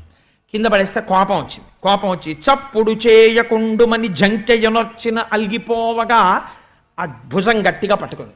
బుద్ధుందా లేదా నీకు, ఎన్ని మాటలు చెప్పాను, గబగబా పరిగెత్తుకొచ్చేస్తావు, తగుదునమ్మా అని ఆ కుండలు అవి ముట్టుకుంటావు, చూడు ఎలా పడిపోయింది. నిన్ను రా అసలు కొట్టేద్దాం అనుకుంటాను కానీ చెయ్యి రావట్లేదు, నిన్ను చిత్తకొట్టేయాలి రై, పిక్క తిప్పేస్తారు అని ఇలా అంటోంది కానీ ఏమీ చేయలేదు.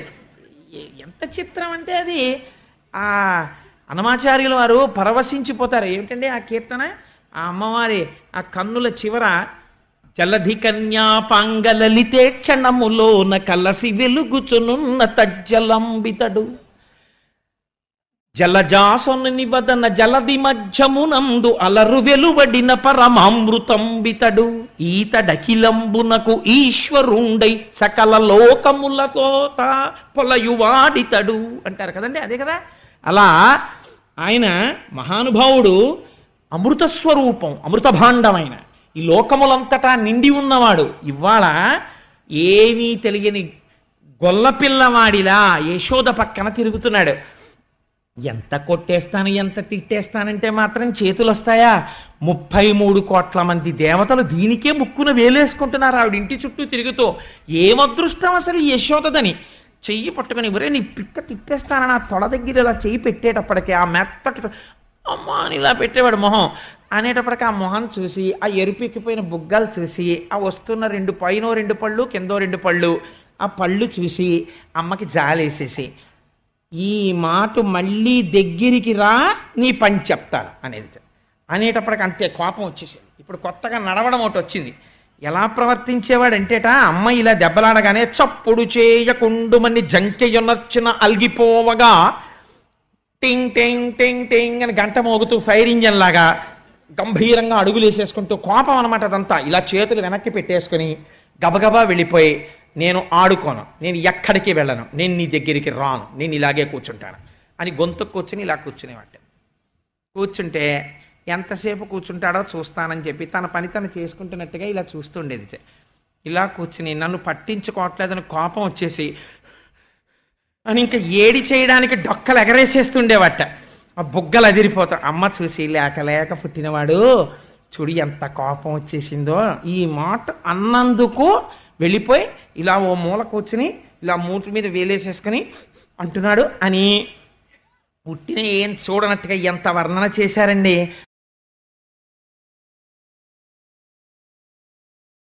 అప్పుడు బారసాచి తన ఎర్మిలి విందుల వచ్చిరంచు ఇలా వెనక్కి తిరిగి కృష్ణుడు అక్కడ ఉన్నాడని చూడనట్టుగా ఉట్టినే కాసేపు అలా ఏదో తిరిగినట్టు తిరిగి ఇలా డబ్బా తీసి ఎడీనా చిన్ని కిట్టయ్యా అని డబ్బా అక్కడ పెట్టేసి ఉట్టినే కావాలని అక్కడ ఉన్నటువంటి ఓ చిన్న ఏదో ఓ చీర ఆరేసి ఉంటే చీర పక్కకి తీసి ఏడబ్బా నా చిన్ని కృష్ణుడు ఎక్కడికి వెళ్ళిపోయాడు, నా కన్న తండ్రికి నా మీద కోపం రాదే, నేను పిలవగానే వచ్చేస్తాడే, అమ్మంటే వాడికి అంత ఇష్టమో, నేను ఏమన్నా పట్టించుకోడు, నాన్న కన్నయ్య అన్నానంటే చాలు ఎక్కడున్నా పరిగెత్తుకొచ్చేస్తాడు నా తండ్రి, చూడు నేను ఎలా పిలుస్తానో నా చిన్ని నాన్నని అని కళ్ళు మూసుకొని ఇలా చేతులు చాపి పోతన గారు వర్ణిస్తారు.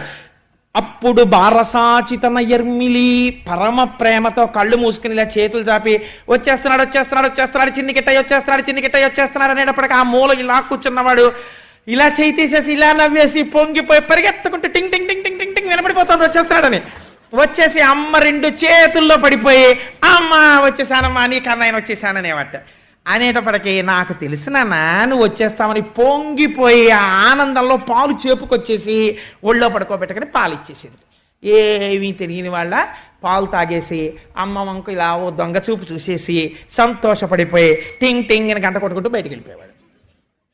నిజంగా పోతన గారు లైవ్ టెలికాస్ట్ ఇచ్చారని మహానుభావుడు ఎన్ని పద్యాలు రాశారో అలాంటివైనా నిజంగా తరించిపోయారు పోతన గారు. ఆ పోతన గారిని మరిచిపోవడం, కనీసం ఒక్కొక్క ఊళ్ళో ఒక్కొక్క సెంటర్లో పోతన గారి విగ్రహం లేకపోవడం, పోతన గారికి ఒక ఫోటో లేకపోవడం, పిల్లలకి పోతన గారు రాయినా అని చెప్పడానికి ఇళ్లల్లో ఫోటోలు లేని దరిద్రానికి తెలుగు జాతి దిగజారిపోవడం మన దౌర్భాగ్యం.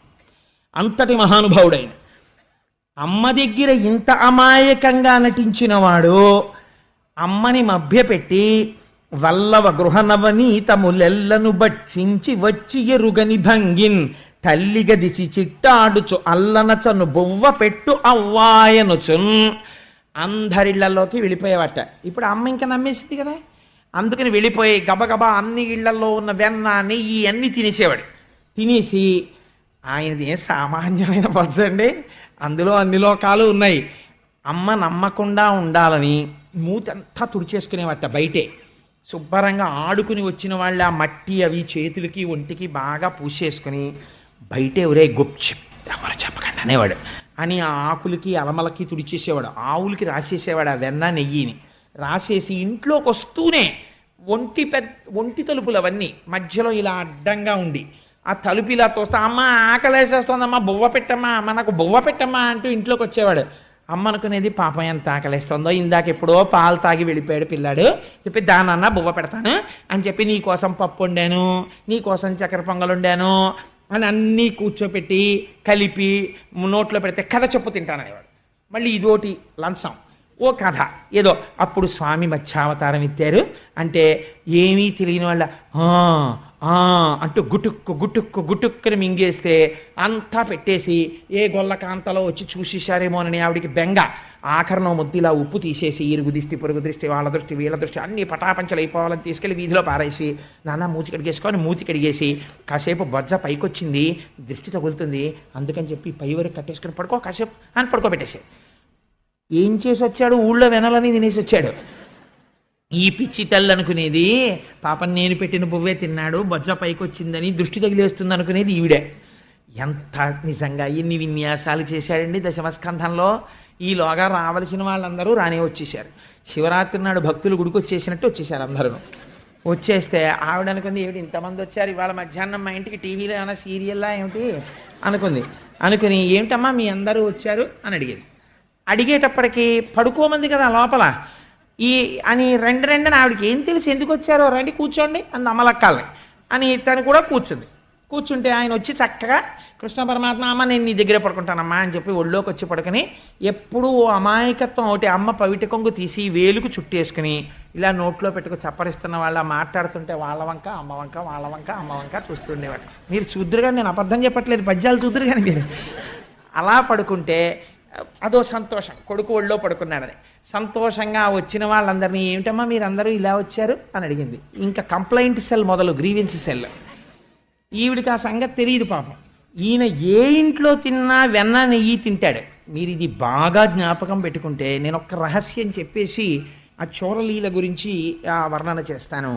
ఆ వర్ణన చేస్తానంటే దాన్ని చెప్పే ప్రయత్నం చేస్తాను. చూడండి, కృష్ణుడు ఎప్పుడు తిన్న వెన్న తింటాడు. ఎందుకు తింటాడు మీరు ఆలోచించండి. ఏం వాళ్ళ ఇళ్లల్లో ఎక్కడ జంతికలో చెగోడీలో అలాంటివి ఉండవా కజ్జికాయలోను? అంటే వెన్నే తినడానికి ఒక కారణం ఉంది. వెన్న అనగా ఏమి అంటే మొదట మీ అంత మీరుగా చేసుకోవలసినటువంటి ప్రయత్నంతో ఏర్పడేటటువంటి మనస్సు నిర్మలమైన మనస్సు. ఈ నిర్మలత్వం ఎవ్వరూ తేలేరు.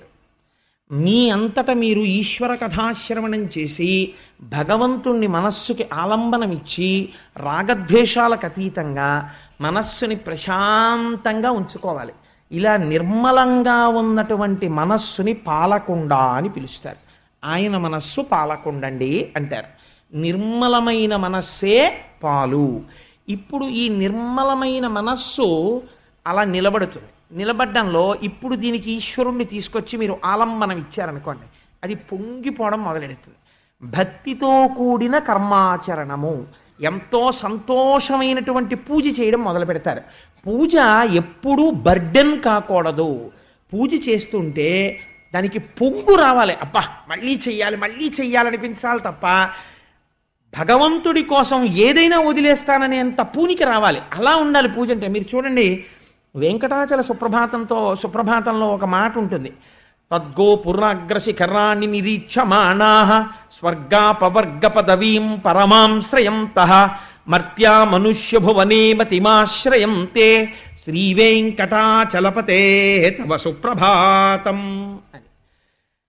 వెంకటాచలంలో తెల్లవారుజామున 4 గంటలు 3 గంటల సమయంలో ఫ్లడ్ లైట్ల కాంతిలో స్వామివారి బంగారు విమానం పసుపచ్చటి రంగులో మెరిసిపోతుంటుంది. మీరు ఆ వైకుంఠం క్యూ కాంప్లెక్స్కి వెళ్ళడానికి మెట్లెక్కి కుడిపక్కకి తిరుగుతున్న దగ్గర నిలబడి ఆ లోపలికి చూస్తే స్వామివారి పచ్చటి విమానం మంచులో మెరిసిపోతూ కనపడుతుంటుంది. పొద్దున్నే దేవేంద్రుడు దేవతలందరినీ తీసుకొస్తాట. చతుర్ముఖ బ్రహ్మగారు సుప్రభాతంలో స్వామి కాళ్ళు కడుగుతారు. అది బ్రహ్మతీర్థం అని సుప్రభాతం టికెట్ హోల్డర్లకు ఇస్తారు.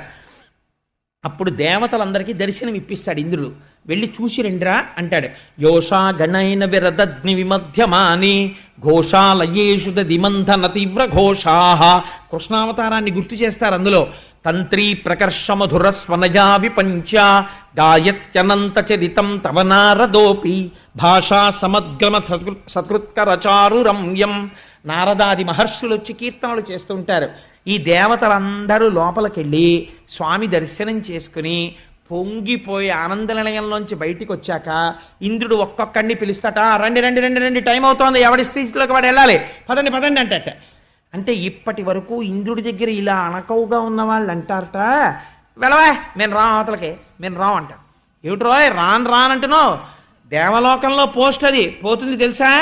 కంకణం వేయించుకోకుండా రోజు దర్శనం ఇప్పిస్తున్నాను, పోస్ట్లో ఉన్నావు కాబట్టి రా అంటట. అంటే వాళ్ళంటారట, వెళ్ళవా ఎవడగాలి నీ పోస్టు తీసేస్తే తీసే, ఇదిగో ఇప్పుడే వీఆర్ఎస్కి అప్లికేషన్ ఇచ్చేసాను, యాక్సెప్ట్ చేసేయి, గొడవ వదిలిపోతుంది. నాకు ఆ పెన్షన్ బెనిఫిట్ కూడా అక్కర్లా, దేవేంద్ర సహాయ నిధికి రాసేశాను, నువ్వు తీసేసుకో. ఎప్పుడైనా ప్రకృతి విపత్తులు వస్తే నీ ప్రజలకి పనిచేసుకో, దేవతలకి, నాకు అక్కర్లా రూపాయి. నేనేం చేస్తానో తెలుసా? ఈ వైకుంఠం క్యూ కాంప్లెక్స్ దగ్గర నించుంటాను. నువ్వు దర్శనం చేయించకపోతే నాకేమైపోతుంది? ఇక్కడ నించుని అదిగో తద్గో పురాగ్రసి కణాన్ని నిరీక్షమాణాః, ఆ పసుపచ్చటి స్వామివారి ఆనంద నిలయ గోపురాన్ని చూస్తూ నిలబడిపోతాను. చాలు నాకు. స్వర్గాపవర్గ నిరపేక్ష నిజాంతరంగాః, నాకు అక్కర్లేదు ఆ స్వర్గం, నేను రాను ఊర్ధ్వలోకాలకంటారట. మహాపుణ్యం చేసిన వాళ్ళని వెంకటాచలం నుంచి తీసుకెడుతుంటే మాకు అక్కర్లేదండి ఆ స్వర్గం, ఇక్కడ నిలబడి మేము ఆ గోపురం చూస్తూ నిలబడతాను చాలంటారట. అలా అంటున్నారయ్యా వెంకటాచలపతి, చూసావా నీ దర్శనానికి ఎంత మక్కువతో ఉన్నారో నీ భక్తులు, లేచిరా లేచిరా అని పిలుస్తారు. నిజంగా ఏమి సుప్రభాతం, ఏమి వెంకటాచలం, ఏమి దర్శనం మహానుభావుడిది. సరే, అందుచేత ఆ స్వామిని అక్కడ ఆ రకంగా ఆయన వెన్న తినడము అన్నదాని వెనకాతల ఉన్న రహస్యం, మీరు నిర్మలమైన మనస్సుతో సర్వకాలముల యందు భగవంతుడి గురించి ఆలోచించగలిగినటువంటి స్థితితో పూజ చేస్తే, ఆ పూజ చేస్తున్నప్పుడు మనసు రమించిపోతూ ఇంకొక పావుగంట చేద్దాం, ఇంకొక అరగంట చేద్దామని మీకు అనిపించింది అనుకోండి, అది పూజ. పూజ యందు ఉత్సాహం ఉండాలి. అలా పూజ చేస్తే దాని చేత భక్తి ఏర్పడి, భక్తి చేత చేసిన కర్మ వలన మనస్సు శుద్ధి ఏర్పడి, ఈ శుద్ధి వలన వైరాగ్య భావన కలిగి ఈ సంబంధాలన్నీ కృతకాలు. ప్రధాన సంబంధం ఈశ్వరుడితోని వైరాగ్యం వస్తే ఈ వైరాగ్యం అనేటటువంటి అగ్నిహోత్రము మీద నిర్మలమైనటువంటి మనస్సనబడిన పాలు కాగాలి. ఇది సిమ్లో స్టవ్ పెట్టి కాల్చడం లాంటిది. ఇప్పుడు ఈ పాలు ఎర్రటి తొరకతో తోడుకుంటాయి. ఇప్పుడు ఈ పాలు చక్క ఎర్రటి మీగడ తొరక కట్టాయి. కమ్మటి పాలు కాగి ఉన్నాయి. దీనివల్ల నిర్మలమైన మనస్సనబడిన పాలు ఈశ్వర కైంకర్యము వలన, భక్తి వలన వైరాగ్య భావన అనే అగ్నిహోత్రం మీద కాలి కమ్మటి పాలు వచ్చాయి. కానీ పాలు పెరుగు అవ్వాలి. మీరు చెక్ బుక్ కట్టుకొచ్చి అందులో పెడితే విరిగిపోతాయి. ఏం పెట్టాలి? ఇంకొకటి పెరుగుగా మార్చదు, పెరుగే పెరుగుగా మారుస్తుంది. ఇతపూర్వం తాను ఈశ్వరుని యొక్క గుణములను విని లోపల స్తంభించిపోయి ధ్యానమునందు ఎవడనుభవించాడో వాడే వచ్చి మళ్ళీ ఆ మాట చెప్పాలి. పెరుగులు వెయ్యాలి పాలల్లో. గురువు యొక్క ఉపదేశం వినాలి. గురూపదేశం వింటే ఆ పెరుగు పాలల్లోకి వచ్చి పడి తోడుకుంటుంది. పెరుగు వేసిన తర్వాత మీరు ఆ పాలు తోడుకున్నాయో లేదో అని అస్తమానం ఇలా ఇలా అన్నారనుకోండి, తోడుకో. గురూపదేశం విన్న తర్వాత గురువుగారి ఉపదేశం ఎలా ఉంటుందంటే, ఒకసారి దూడ వచ్చి ఆవు పొదుగులో ఇలా నోరు పెట్టి ఇలా ఇలా అందనుకోండి, అంతే. ఇలా అనగానే ఆవు పాలు వదిలేస్తుంది శిరంలోంచి. వదిలిపెట్టేసిన తర్వాత మీరు కింద కుండ పెట్టడం మరిచిపోయి ఇలా ఇలా శిరాలను అంటున్నారు అనుకోండి, అంటుంటే మీరు కింద కుండ పెట్టారా లేదా ఆవుకు అనవసరం. ఆ పాలు నేలపాలు అయిపోతాయి, అంతే, కారిపోతాయి. వదిలిన తర్వాత ఇంకా వెనక్కి తీయడం ఆవుకి చేత కాదు. ఒకసారి వచ్చి కాళ్ళ మీద పడి గురువుగారు మాకు ఇది చెప్పండి అని అడిగినటువంటి శిష్యుడి ఆర్తి చూసి చెప్పకుండా ఉండలేక మేఘము వర్షించినట్టు, ఆవు పాలను వదిలినట్టు గురువు చెప్పడం మొదలు పెట్టేస్తే ఆపడం కష్టం. గురువుకి వెనక్కి తీలేడు, రమించిపోతుంటాడు అందులో.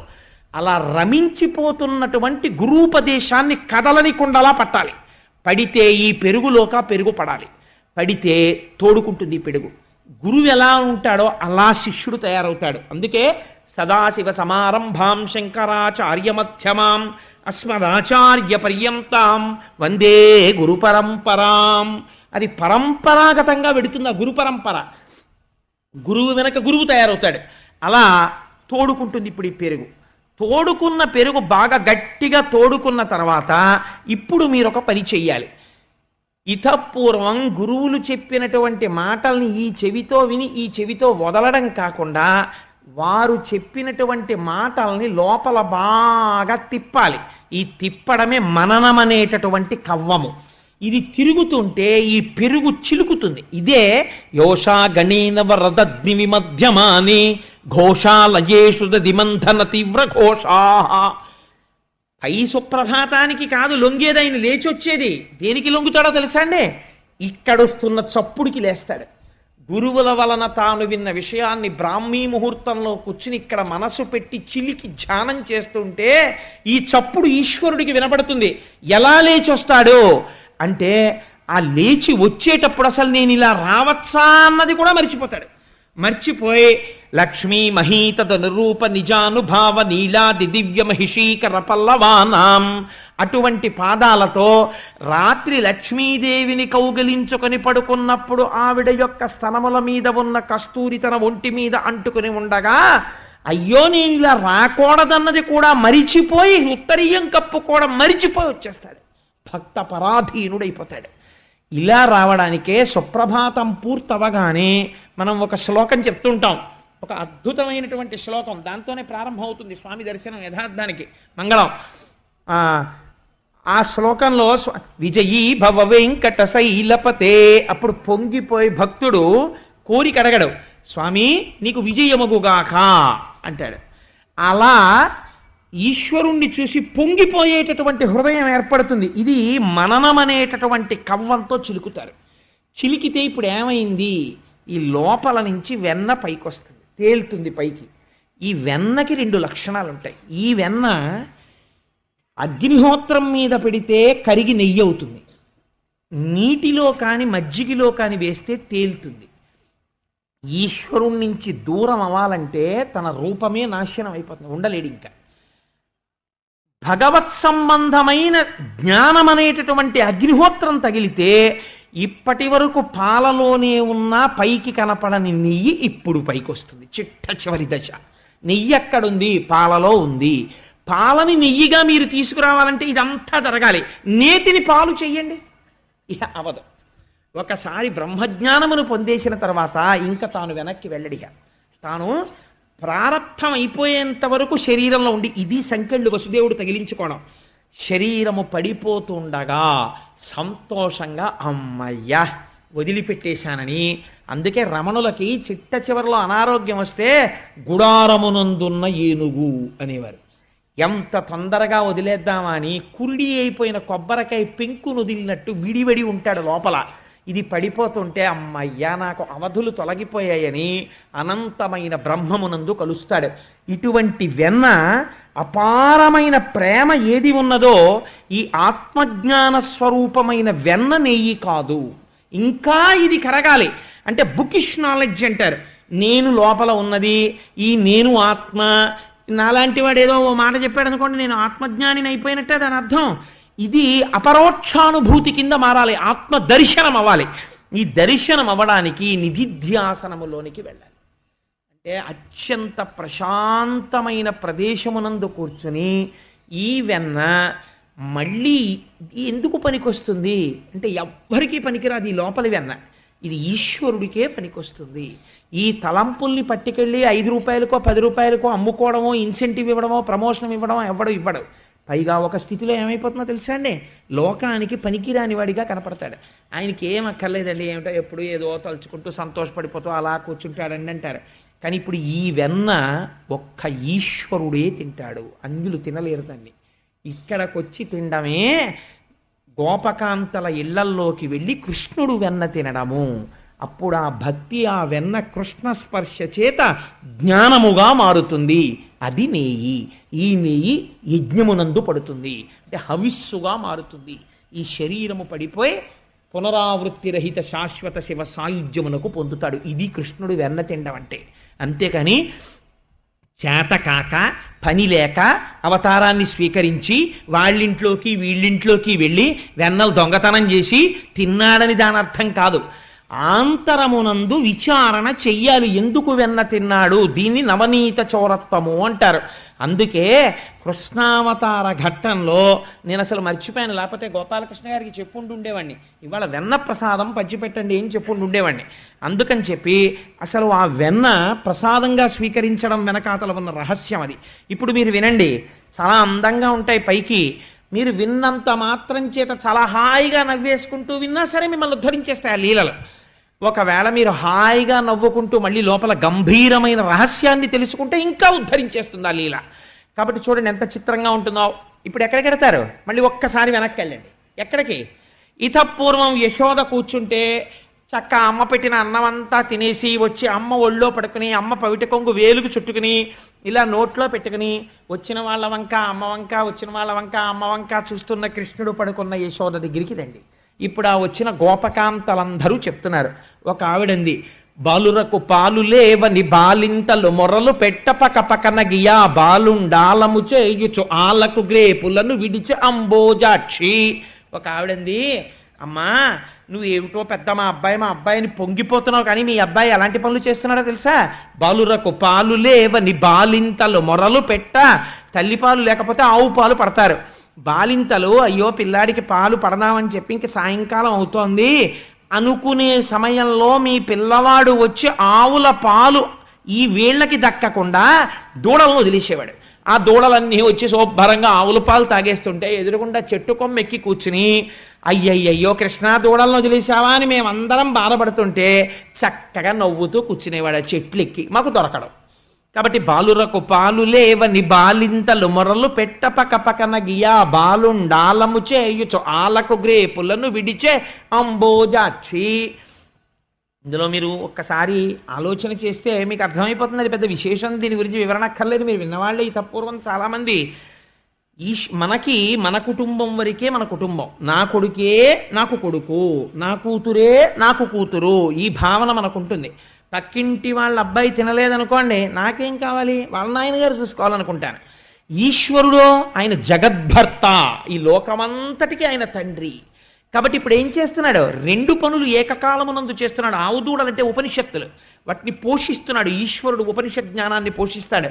అందుకని దూడలు వదిలాడు. ఒకటి. రెండు, ఆవు దూడలు మాత్రం ఆ ఆవులు ఎక్కడికో వెళ్ళి గడ్డి తిని కుడితి తాగి పాలగా మార్చి మా దూడను వదులుతారు, మా దూడ పాలు తాగాలని ఎంతో సంతోషంగా. ఆరైపోతే మీరు ఎప్పుడైనా పశువుల కొట్టాల్లో చూడాలి, ఆ దూడలు కట్టుకొయ్యల నుంచి ఇలా ఇలా గుంజుకుంటూ ఉంటాయి.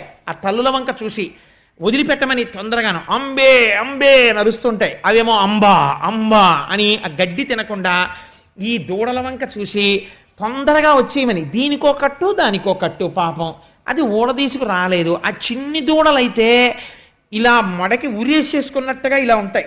అంటే అది ఊడిపోతుందేమో, అమ్మ దగ్గరికి పరిగెత్తుకు వెళ్ళిపోదామని.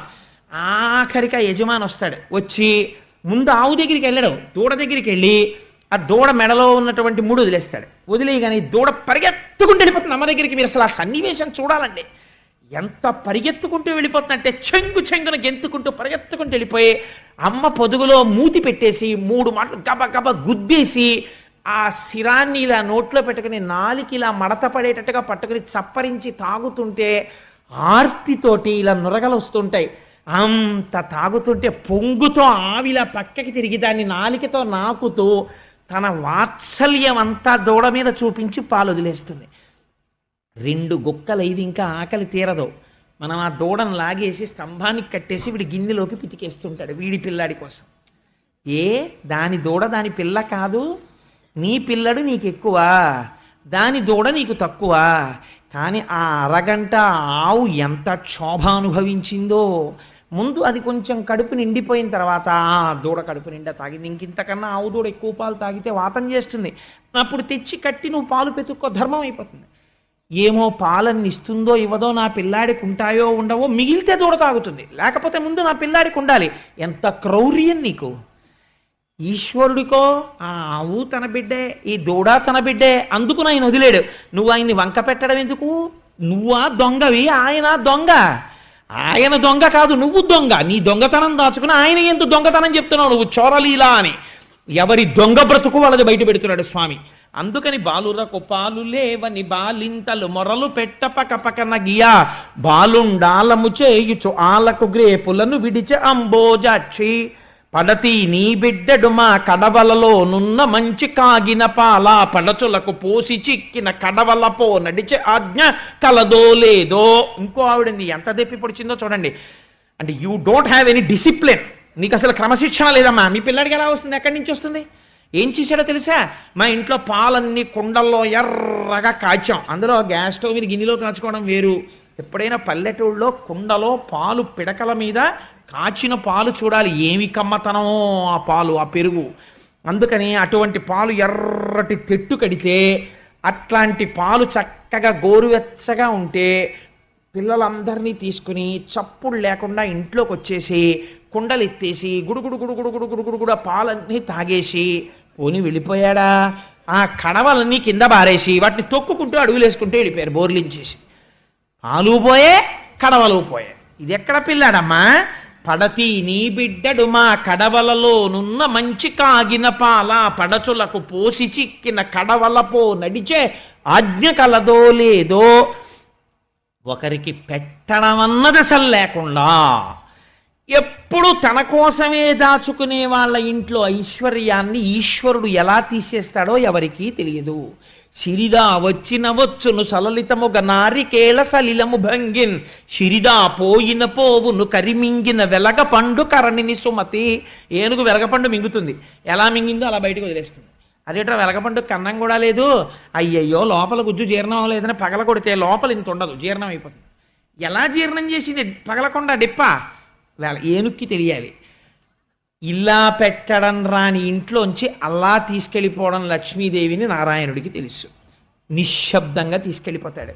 అందుకే కడవల్ని కూడా తొక్కుకుంటూ వెళ్ళిపోయాడు. అంటే ఆ ఇంట ఉన్న వాళ్ళని కూడా తొక్కి అవతల పారేశాడు సుమా. కాబట్టి ఇలా పెట్టడం నేర్చుకో, నీ జీవితం వృద్ధిలోకి వస్తుంది. ఇలా నువ్వు ఏది పెట్టావో అదే నీకు ఆస్తి, అది నిన్ను కాపాడుతుంది ఆ పుణ్యం. కాబట్టి పుట్టి పుట్టడు నేడు దొంగిలబోయి వారిల్లు సొచ్చి కడవలు అందక పీటలు రోలు ప్రోవిడి ఎక్కి చేపెట్టజాలక కుండ కిందొక పెద్ద తూటురరించి నీ పట్టి మీగడపాలు చెరలు పట్టి త్రావెతలోదరి. కొంచెం ఈవిడి ఎవరికో కాస్త తెలివైంది. అప్పటికే తెలుసుకుంది దొంగతనాలు చేస్తున్నాడు, కృష్ణుడు వచ్చేస్తున్నాడు, కింద పెడితే తాగేస్తున్నాడు, కుండల పగల కొట్టేస్తున్నాడు. అందుకని కోడల్ని పిలిచి చెప్పింది, కింద పెట్టకు, పాలు కాగే వరకు అక్కడే ఉండి తోడు పెట్టేసి ఉట్టి కట్టి పైన పెట్టి, ఇంతే ఉంటాడు కదా, అందదు గొడవ లేదండి. కట్టేసి హాయిగా పడుకున్నాడు. పడుకుంటే రానే వచ్చేసాడు. చూశాడు, అమ్మా ఎంత తెలివైందనివే, నాకు తెలియదు అనుకుంటున్నావా, నువ్వు ఎక్కడ పెడితే మాత్రం ఈశ్వరుడు ఐశ్వర్యం తీసేయాలనుకుంటే నువ్వు ఎక్కడ పెడితే మాత్రం తీలేడండి. అందుకని ఆయన ఎక్కడున్నా వెన్న తింటాడు, రెండో అర్థం ఆ భక్తిని. కాబట్టి పీటలు రోలు ప్రోవిడి, రోళ్ళు పీటలు వేశాడు. ఎక్కి చేపెట్టజాలక చెయ్యి అందలేదు. అందుకని ఆలోచించాడు, ఏం చేయడం రా, ఇన్నేసినా ఇంకా అందట్లేదు, పక్కింట్లోంచి వేరే మెటీరియల్ తేవక్కర్లేదు, ఇంట్లో ఉన్నది చాలు. కాబట్టి ఏం చేద్దాం అనుకున్నాడు. ఓహో, ఒక ఆలోచన చేస్తే పోలా, గొడవ వదిలిపోతుంది, చెయ్యి పెట్టడం తినడం ఎందుకు, కింద ఒక అన్నం పెట్టేస్తానని ధారాపాత్రకి పెట్టినట్టు ఒక అన్నం పెట్టాడు. చక్కగా కారిపోతుంది వెన్న. రెండు ఫాల్ ఇన్ లైన్ అన్నాడు. ఒకటి తర్వాత ఒకటి వచ్చి చక్క చెరలు పట్టి త్రావెతలోదరి. తలోదరి అంటే మళ్ళీ ఎంత దెప్పి పొడిచారో తెలుసా అండి, నీ కడుపు పైకి కనపడదు కానీ ఇంత తిండి తినేసే పిల్లండి ఎక్కడికన్నావమ్మా అని. ఎంత తినేస్తున్నాడమ్మా, ఇలా చారలు పట్టి తాగేస్తున్నాడు వెన్నా పాలును, తినేశాడన్నాడు. ఇంకొక ఆవిడ ఏం చేసిందో తెలుసా అండి, ఇది భాగవతాంతర్గతం కాదు, నాకు చాలా ఇష్టం ఆ విషయం, అందుకు తరచు ప్రస్తావన చేస్తుంటాను. ఇంకొక ఆవిడ అనుకుంది, ఉట్టికి కట్టేస్తే ఇలా కుండలకి కన్నాలు పెట్టి తింటున్నట్ట, కాబట్టి ఉట్టికి పెట్టి ఉట్టి చుట్టూ గంటలు కట్టేయండి, వచ్చి ముట్టుకున్నాడో గణగణ గణగణ గణగణ మోగుతాయి, లేచొచ్చి పట్టుకుందాం కృష్ణుడు అన్నారు. అంటే ఆయన ఏం చేశాడు, పీటలేశాడు, రోళ్ళు వేశాడు, ఇలా ముట్టుకోపోయాడు, గంటలున్నాయి. ఆయన చరాచర జగత్తునంతటిని శాసించగలిగిన వాడు. అందుకని ఆయన అన్నాడు, ఓ గంటలారా మీరు మ్రోగకుడు అన్నాడు. అన్నాయి గంటలు. వెంటనే చక్కగా అందులోంచి వెన్న తీస్తున్నాడు, పిల్లలందరికీ పెట్టేశాడు. అందరూ తినేశారు. ఓ దోషుడు మిగిలింది. ఆఖరణ ఆ దోషుడి చూసి ఇలా నోటి దగ్గర పెట్టుకున్నాడు, అంతే ఇలా పెదివికి తగిలింది, గంటలన్నీ గణగణ మోగిపోయి. అరేరే ఇంతసేపు ఊరుకున్నారు, ఎందుకు మోగారన్నాడు. ఏం చెయ్యమంటావు, నైవేద్యం పెట్టేటప్పుడు గంట కొడతాను అలవాటు, నోట్లో పెట్టుకున్నావు మోగేశామన్నాయి. పారిపోయాడు బయట. కాబట్టి ఏమైపోయింది అంటే ఈశ్వరుడు ఎంత దాచినా ఆ వెన్నని తినేశాడు. వారిల్లు సొచ్చి కడవల దౌరంబుగ నేయి త్రాగి తుదనా కడవల్ వీరింట నీసుతుండిడ వారికి వీరికి పెద్ద వాదయ్య సతీ. ఇదో కంప్లైంట్. అమ్మ మా ఇంటికి వచ్చి వెన్న నెయ్యి తినేశాడు. పోని తినేసిన వాడు ఊరుకున్నాడా? ఎంత ఇదిగా ఉంటుందంటే, వెనకటికి నేను ఒక ఆయన్ని చూశాను, ఏదో మనిషికో 20 రూపాయలు 30 రూపాయలు వేసుకుని ఓ 40 మంది కలిసి ఓ 1000 రూపాయలు పెట్టి ఏదో వెండి గిన్నె కొన్నారు. కొని ఆ 40 మంది పేర్లు ఏమంటారు ఆ గిన్నె మీద ఎవరికో ఇవ్వడానికి. వాడు అంటాడన్న 1000 రూపాయల గిన్నె మీద 40 పేర్లు ఏంటంటే పట్టమంటాడు. అంటే అయితే సిహెచ్ కోటేశ్వరరావుని సిహెచ్కి రావు చేసేద్దాను రా, పి జనార్దన్ రావుని పీజే రావు చేసేద్దాను రా అంటాడు. అని మొత్తం మీద 40 పేర్లు వెండి గిన్నె మీద ఉండాలని. ఎందుకంటే లేకపోతే ఎవడిచ్చాడో ఎలా తెలుస్తుంది? ఇచ్చేవాడు ఎవడో ఒకడు ఉంటాడు పెద్ద, వాడే ఇచ్చాడు అనుకుంటే ఈ 39 మంది వచ్చి పడి తినేసి వెళ్ళిపోయారు అనుకుంటాడేమో. 40 పేర్లు దాని మీద ఉంటే ఆ తర్వాత ఆయన లైట్ కింద కూర్చుని గిన్నె తిప్పుకు చూసుకోవాలన్నమాట.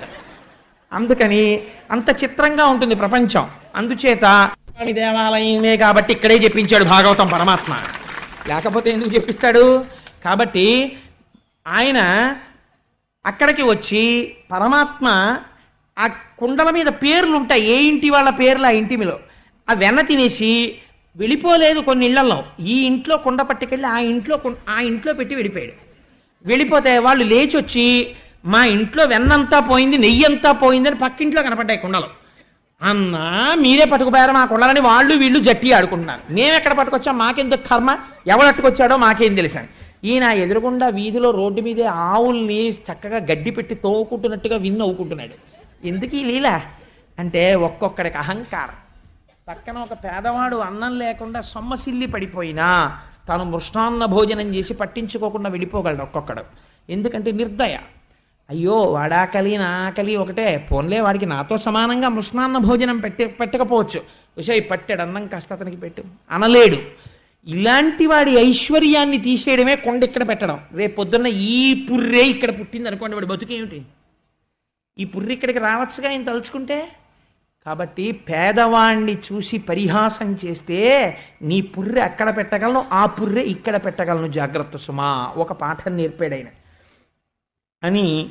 వేలుపులట నాకంటెను వేలుపు మరి ఎవ్వడనచు విక వికనగిమా, వేలుపుల గోడపైనో హేలావతి నీత నూజుడెంగిలి చేసన్. ఇదో చిత్రమైన లీల.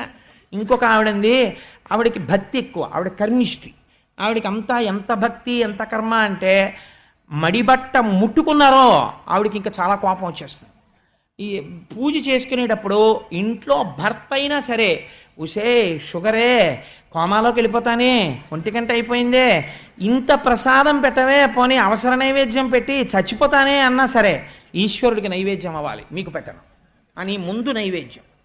ఇది ఒక మౌఢ్యం ఉంటుంది కొంతమందికి. ఎంత చిత్రంగా ఉంటుందంటే ఈ మౌఢ్యం నాకు చాలా ఆశ్చర్యంగా ఉంటుంటుంది. కొంతమందిని చూస్తే నేను తరచు చెప్తుంటాను. ఒక ఉదాహరణ, నేను ఒకసారి శనివారం నాడు వెంకటాచలంలో అర్చనానంతర దర్శనం చేసుకుని ప్రసాదాల కౌంటర్ దగ్గరికి వచ్చి నాకు ఇచ్చిన ప్రసాదం తింటుంటే ఒక ఆవిడ వచ్చి ఆవిడకి ఇచ్చిన చక్కెర పొంగల్ నాకు ఇచ్చేశారు. నాకు చక్కెర పొంగల్ అంటే మహా ఇష్టం. అంటే నేను ఎవరిని తెమ్మని కాదు మహాప్రభు, అంటే ఆ చక్కెర పొంగల్ అంటే నాకు ఎందుకో చిన్నప్పటి నుంచి చాలా ఇష్టం. నాకు ఆవిడ చక్కెర పొంగల్ ఇస్తే నేను చాలా సంతోషించి తీసేసుకున్నాను గబుక్కుని. కానీ అనుమానం వచ్చింది, అమ్మ మీరు తీసుకోరా అని అడిగాను. అడిగితే ఆవిడంది ఇవాళ శనివారం నేను తిన్నది. వెంకటాచలంలో వెంకటేశ్వరుడి ప్రసాదం చక్ర పొంగలి ఆనంద నిలయంలో ఇస్తే ఇంతోటి ఉపవాసం పాడైపోతుందిట, చక్ర పొంగల్ తిందట. ఏమనుకోవాలండి అంటే కొందరి బ్రతుకులంతే అనుకోవాలి. అంటే అది ఇంకా ఎంత మౌఢ్యం అంటే అసలు ఆ మౌఢ్యానికి అర్థం ఉండదు. ఒక్క మాట, ఈశ్వరుడు ఈరోజు వెంకటాచలపతి తన చేతితో నేను చేసిన ఉపవాసములకు మెచ్చి ప్రసాదముగా నాకు ఇది ఇచ్చాడు. అనుగ్రహం నాకు ఇవ్వాల్సి చేస్తున్న ఉపవాసమే పూర్ణాహుతి ఉపవాసం. అసలు అనుకున్న ఆవిడ తినగలిగితే ధన్యురాలు అయిపోయింది. నాకు నోట మాట రాలేదు, ఆవిడ వెళ్ళిపోయింది, తినేసాను అనుకోండి, చక్కెర పొంగలి వేరే విషయం. కాబట్టి వేలుపుల్లట నాకంటేను ఇలాంటి మౌఢ్యాన్ని చూసి ఆయన పరిహాసం చేస్తున్నాడు. ఒక ఆవిడ చక్కెర పొంగలు ఎట్టింది, పులిహార ఎట్టింది, దేవుడికి కూడా పెట్టదో పట్టాన.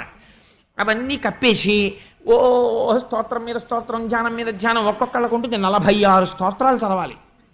అందుకని ఆ 46 అయిపోయేంత వరకు ఎవ్వరికి అర్థం కావు 46 ఏమిటో. ఏం చదివిందో ఆవిడికి తప్ప ఈశ్వరుడికి కూడా తెలియదు.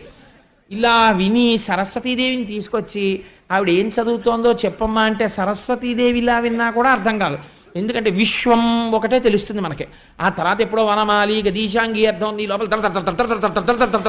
వెళ్ళిపోతుంది. ఎందుకంటే ఆఫీస్ టైం అయిపోతుంది, 46 అయిపోవాలి. ఎందుకు 46? శ్రీరామ రామ రామే తిరమే రామే మనోరమే అనొచ్చు నీకు అంత టైం లేకపోతే. కానీ అలా అనరు. అలా అంటే కొంపలడిపోతాయంటారు. అది ఒక వెర్రి, దానికి అర్థం ఉండదు. ఇంకా ఈశ్వరుడు కూడా మార్చలేడని నేను ఇదిగో పాపం కట్టుకోవాలి, మారుస్తాడేమో ఏనాటికైనా. ఇలాంటి మౌఢ్యం అసలు ఎప్పటికీ మెట్టెక్కనివ్వదు. అది జారుడు మెట్టులా నాచు మెట్టులా లాగేస్తుంటుంది కిందకి. ఆ మౌఢ్యమునందు చిక్కు పడిపోయి ఉండిపోతారు. కాబట్టి కృష్ణుడు ఇలాంటి వాళ్ళను ఉద్దేశించి ఎంత చిత్రమైన లీల చేశాడో చూడండి. ఈవిడ కళ్ళు మూసుకుని ఓ చదివేస్తోంది స్తోత్రాలు. ఆయన వచ్చేసి చక్కగా కూర్చుని గడప మీద ఈ చక్కెర పొంగలి పులిహార అన్నీ తినేసి కొద్దిగా మిగిలిపోయిన ఎంగిలంతా దేవుళ్ళ మూతులకి రాసేశాడు. రాసేస్తే ఈవిడ నైవేద్యం పెట్టుకుందామని లేచింది. లేచి గంట తీసి ఓం భూర్భువస్సువః, ఇంకేం భూర్భువస్సువః కూర్చుని ఉన్నాడు చక్కగా ఎంగిలి మూతితోటి చూస్తున్నాడు. ఇలా చక్కెర పొంగల్ చూసింది, ఆయన వంక చూసింది. అన్నన్నా ఎంత పని చేశావు, దేవుడికి మళ్ళీ ఆగిపోయింది. దేవుళ్ళ మూతులుకుంది చక్కెర పొంగలి మెతుకులు.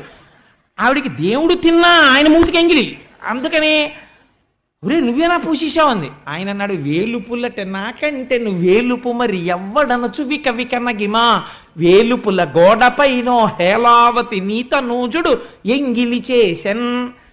ఎంత నిజంగా ఎంత గొప్ప మాట అండి. నా ఎందు చాలా ప్రీతి కలిగిన వాళ్ళు వాళ్ళ ఇంటి గోడకి తీసుకెళ్ళి అంటించేసుకున్నారు అనుకోండి, నన్ను నాకు ఎంత బాధగా ఉంటుంది. కొందరి ఇళ్లలో భగవంతుని ఎందు భక్తి ఎక్కువైపోతే గోడకి రాళ్ల కింద అంటించేస్తారు. అంతేకాని అయ్యో సింహాసనం దాంట్లో మూర్తి పెట్టి మనం పూజ చేద్దామని ఉండదు. గోడలకి పెంకులు కింద ఉంటారు ఈశ్వరుడు, గోడకు కట్టిన పిడకల్లాగా. ఇప్పుడు ఇంకో చోట ఏదో నువ్వు దర్శనానికి పెట్టుకుంటే వేరు పూజా మందిరంలోనా? Is it the way in which you are expected to worship the God? How silly it is. ఒక చిన్న సింహాసనం పెట్టి అందులో నువ్వు ఒక 2 మూర్తుల్ని పెట్టి పూజ చేయాలి. నువ్వు వాళ్ళకి రేపొద్దున్న ఎప్పుడైనా అభిషేకం చేయవలసి వస్తుంది. ఎలా చేస్తావు? గోడ మీద వాటర్ జెట్టు పెట్టి కొట్టాలంతే. ఏమిటది అది దానికి ఒక అర్థం ఉండదు. ఇలాంటి మౌఢ్యంతో పనులు అప్పుడే చెప్పేశాడు కృష్ణుడు. అందుకని పెంకుల మీద ప్రింట్ వేసేవాడు, దాన్ని అంటించుకునేవాడు. కాబట్టి ఇవి తీసుకొచ్చి ఆయన వాటన్నిటికీ గోడకి ఎంత స్పష్టంగా వాడారో చూడండి. పోతన గారు వేలుపులటే నాకంటెను వేలుపు మరి ఎవ్వడనుచు విక వికన్న గిమా వేలుపుల గోడ పైనో హేలావతి. ఇది చెప్తుంటే యశోదాదేవి పకపక నవ్విందిట. ఓ వెరి నవ్వులు నవ్వేదానా, మీ అబ్బాయి పూసేశాడంది. ఎంత మౌఢ్యం విరగ్గొట్టే ప్రయత్నం చేశాడో చూడండి ఆయన.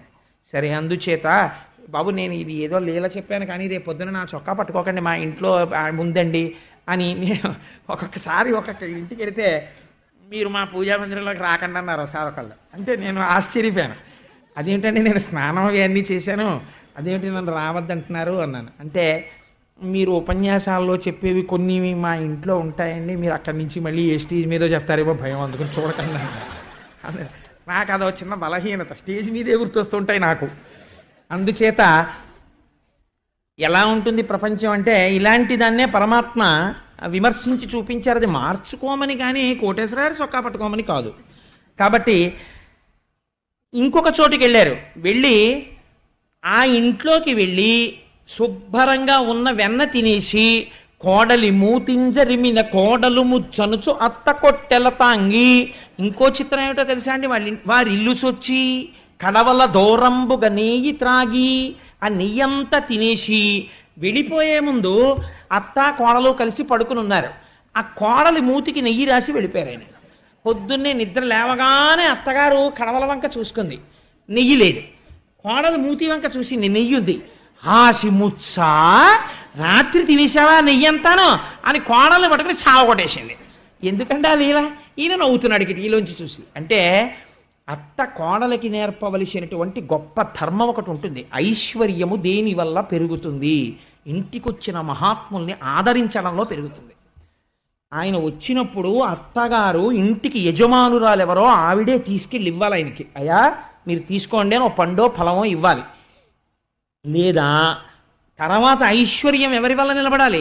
కోడలి వల్ల నిలబడాలి. ఆ ఇంటి ఐశ్వర్యం కోడలకి నేర్పుకోవాలి. అమ్మా వారు వచ్చారు పెద్దలు, నువ్వు పట్టుకెళ్ళి కాఫీ లేకపోతే నువ్వు పట్టుకెళ్ళి కాసిన పాలు వారికి అని నేర్పాలి.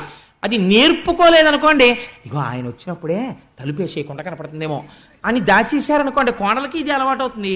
ఇద్దరికి ఆఖరికి ఈ ఇటువంటి పిచ్చి ఎక్కడికి వెళ్ళిపోతుందంటే వాళ్ళిద్దరూ కొట్టుకునే స్థితికి వచ్చి విడిపోతాయి సంసారాలు తప్ప ధర్మమునందు పూనిక ఉండదు.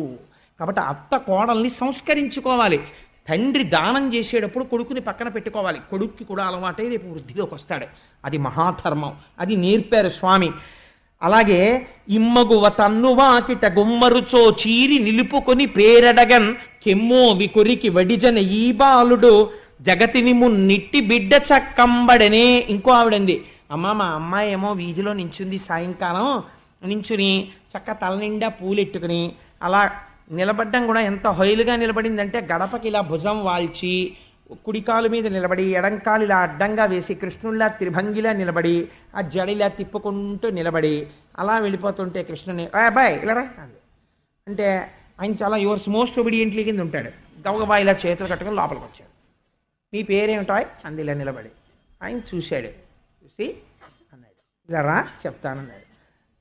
ఇలా నించున్నావిడ వంగింది, ఏమిటి అని ఇలాగ టక్కన కింద పెదవి కొరికేసి వెళ్ళిపోయాడు పరిగెత్తుకు. కిమ్మోవి కొరికి వడిజన ఈ బాలుడు జగతిని మున్నిట్టి బిడ్డ చదువంబడనే. ఇలాంటి పిల్లలు ఎక్కడైనా ఉంటారా? ఎందుకమ్మా పేరు అడిగితే పెదవి కొరికేది ఏంటి అంటే మనకి కుమారీ శతకం అని పూర్వం ఒకటి ఉండేది. ఆడపిల్లలు ఎలా ప్రవర్తించాలి అన్నది ఇప్పుడు నేను చెప్తే నన్ను దెబ్బలాడతారేమో కానీ భాగవతం చెప్తున్నా భయం ఏమిటి చెప్పేస్తాను. నిష్కారణంగా ఆడపిల్లలు అసుర సంధ్య వేళలో అలంకారం చేసుకుని బయట నిలబడి జడలు తిప్పడం, కనబడ్డ ప్రతివాణ్ణి పిలిచి ఏవో ఊసుపోని కబుర్లు చెప్తూ ఉండడం, ఇలాంటివి చెయ్యకూడదు. స్త్రీ వలన ధర్మం నిలబడుతుంది, ప్రవర్తన తెలియాలి. అలా వీధి గడపల దగ్గరికి వచ్చి నిలబడి వీధిలో వెళ్ళిపోయే వాళ్ళందరినీ పిలిచి వాళ్ళని నిలబెట్టి మాట్లాడడం అది చెయ్యకూడదు. నీ బ్రతుకు పాడైపోతుందని చెప్పడానికి అలవాటు మార్చుకో. కిమ్మో వికరికి వడజన ఈ బాలుడు జగతిని మున్నిట్టి బిడ్డ చక్కంబడనే. పైకి చాలా హాస్యాస్పదంగా ఉంటుంది లీల, లోపల గంభీరమైన అర్థం ఉంటుంది. చేబంతి తప్పెపడనని ఒకళ్ళ ఇంట్లోకి వెళ్ళాడు. ఎంత చిత్రంగా చెప్పాడంటే, ఏమండి ఏమండి ఆడుకుంటుంటే మా బంతి మీ గోడ దాటి లోపలికి వచ్చింది, తీసుకోవద్దా అండి అన్నాడు. అంటే అయ్యో అదేంటి అబ్బాయి తీసుకో అన్నారు. గేటు తీశారు, లోపలికి వెళ్ళాడు. చేబంతి తప్పెపడినని ప్రాబల్యము తోడ వచ్చి స్నానము చేయు. వాళ్ళ కూతురు స్నానం చేస్తోంది. స్నానం చేస్తుంటే ఆ అమ్మాయి స్నానం చేస్తూ గోడ మీద వేసుకున్నటువంటి చీర తీసుకుని పారిపోయాడు. బంతి తీసుకుంటానన్నవాడు.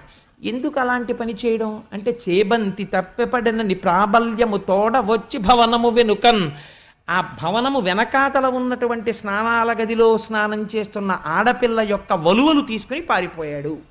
అది ఆ లీలలో. అంటే స్నానం చేసేటప్పుడు దానికి ఒక హద్దు ఉంటుంది. ఎందుకంటే సూర్యచంద్రాది గ్రహములు ప్రకాశిస్తున్నటువంటి సమయంలో ఒంటి మీద వస్త్రం లేకుండా దిగంబర స్నానం చెయ్యకూడదు. అది జలాధిదేవత అయినటువంటి వరుణుడి పట్ల అపచారం. ఇలాంటి తప్పు పనులు చేసేటటువంటి వాళ్ళకి ఒక పాఠం చెప్పడానికి ఆయన వస్త్రం తీసుకెళ్ళిపోయాడు. ఒంటి మీద బట్ట కట్టుకుని ఉండాలి, స్నానం చేసేటప్పుడు కూడా ఏదో ఒక వస్త్రం ఉండాలి అన్న ఎరుకలేని నీకు వరుణుడి పట్ల అపచారం చేసే నీకు బట్టలు ఎందుకు అని బట్టలు పట్టుకుపోయాడు ఆయన. అది ఆ లీలలో ఉన్నటువంటి అంతరార్థం.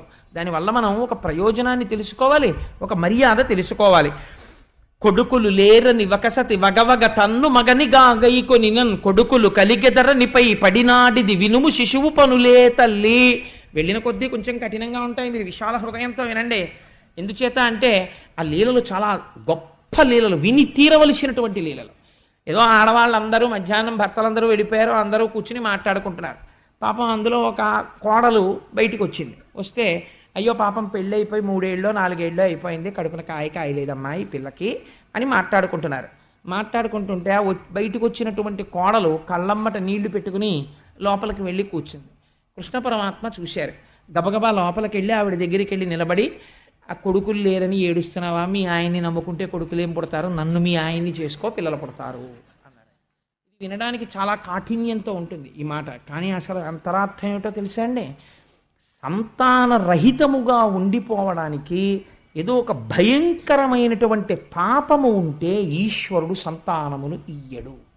పితృదేవతానుగ్రహం పోతుంది, దేవతల ఆగ్రహంతో వంశం వర్ధిల్లదు, ఆగిపోతుంది, పిల్లలు పుట్టరు. ఇప్పుడు ఈ పాపాన్ని ఎవ్వరు తీయరు. ఎవరు తీస్తారంటే దయాళువు కనుక ఆ స్వామి కాళ్ళు గట్టిగా పట్టుకుంటే ఆయనే ఈ పాపం తీసి మళ్ళీ తల్లిని చేస్తాడు, తండ్రిని చేస్తాడు. అందుకే అన్నమాచార్యులు వారు పుట్టుగొడ్రాళ్లకు బిడ్డలిచే గోవిందుడే వేడుకొందామా, వెంకటపతి వెంకటేశ్వరుని వేడుకొందామా అంటారు. అందుకని అసలు నిజంగా సంతానం కలగకూడదని జాతకంలో ఉన్నా కూడా సంతానం ఈయగలిగినటువంటి ప్రభువు నన్ను భర్తని చేసుకో అంటే అర్థం ఏంటో తెలుసా అండి? పతిం విశ్వస్యాత్మేశ్వరగుం శాశ్వతగుం శివమచ్యుతం. ఈశ్వరుడున్నాడని నువ్వు నమ్ము. భర్త భార్య పిల్లలు కలగలేదని బెంగ పెట్టుకోకు, నన్ను లోపల నమ్మమ్మా, నీకు కొడుకు పుడతాడు, బెంగ పెట్టుకోకు అని ఆయన ఇచ్చిన అభయం లోకానికి అది. కాబట్టి వ్రాలగ వచ్చిన ఈ సతి చూలాలం తొలగమనిన చూలగుటకు ఏది మూలము చెప్పమన ఈ బాలుడు జగతిని మున్నిట్టి బిడ్డ చదువంబడిని. ఒక ఆవిడ అడిగింది, ఆవిడేదో 2 గర్భిణి, 9 నెలల గర్భిణి. ఆవిడ ఎవరు అడ్డొచ్చినా మీరు పడకండి అంటుంది. సహజం కదా. అలా ఉంటే కృష్ణుడు ఎక్కడి నుంచో పరిగెత్తుకుంటూ వచ్చేస్తున్నాడు. అందులో ఆయనకి ఎదురుకుండా ఇలా వేణు ఓడి పెట్టుకుని వచ్చేస్తున్నాడు.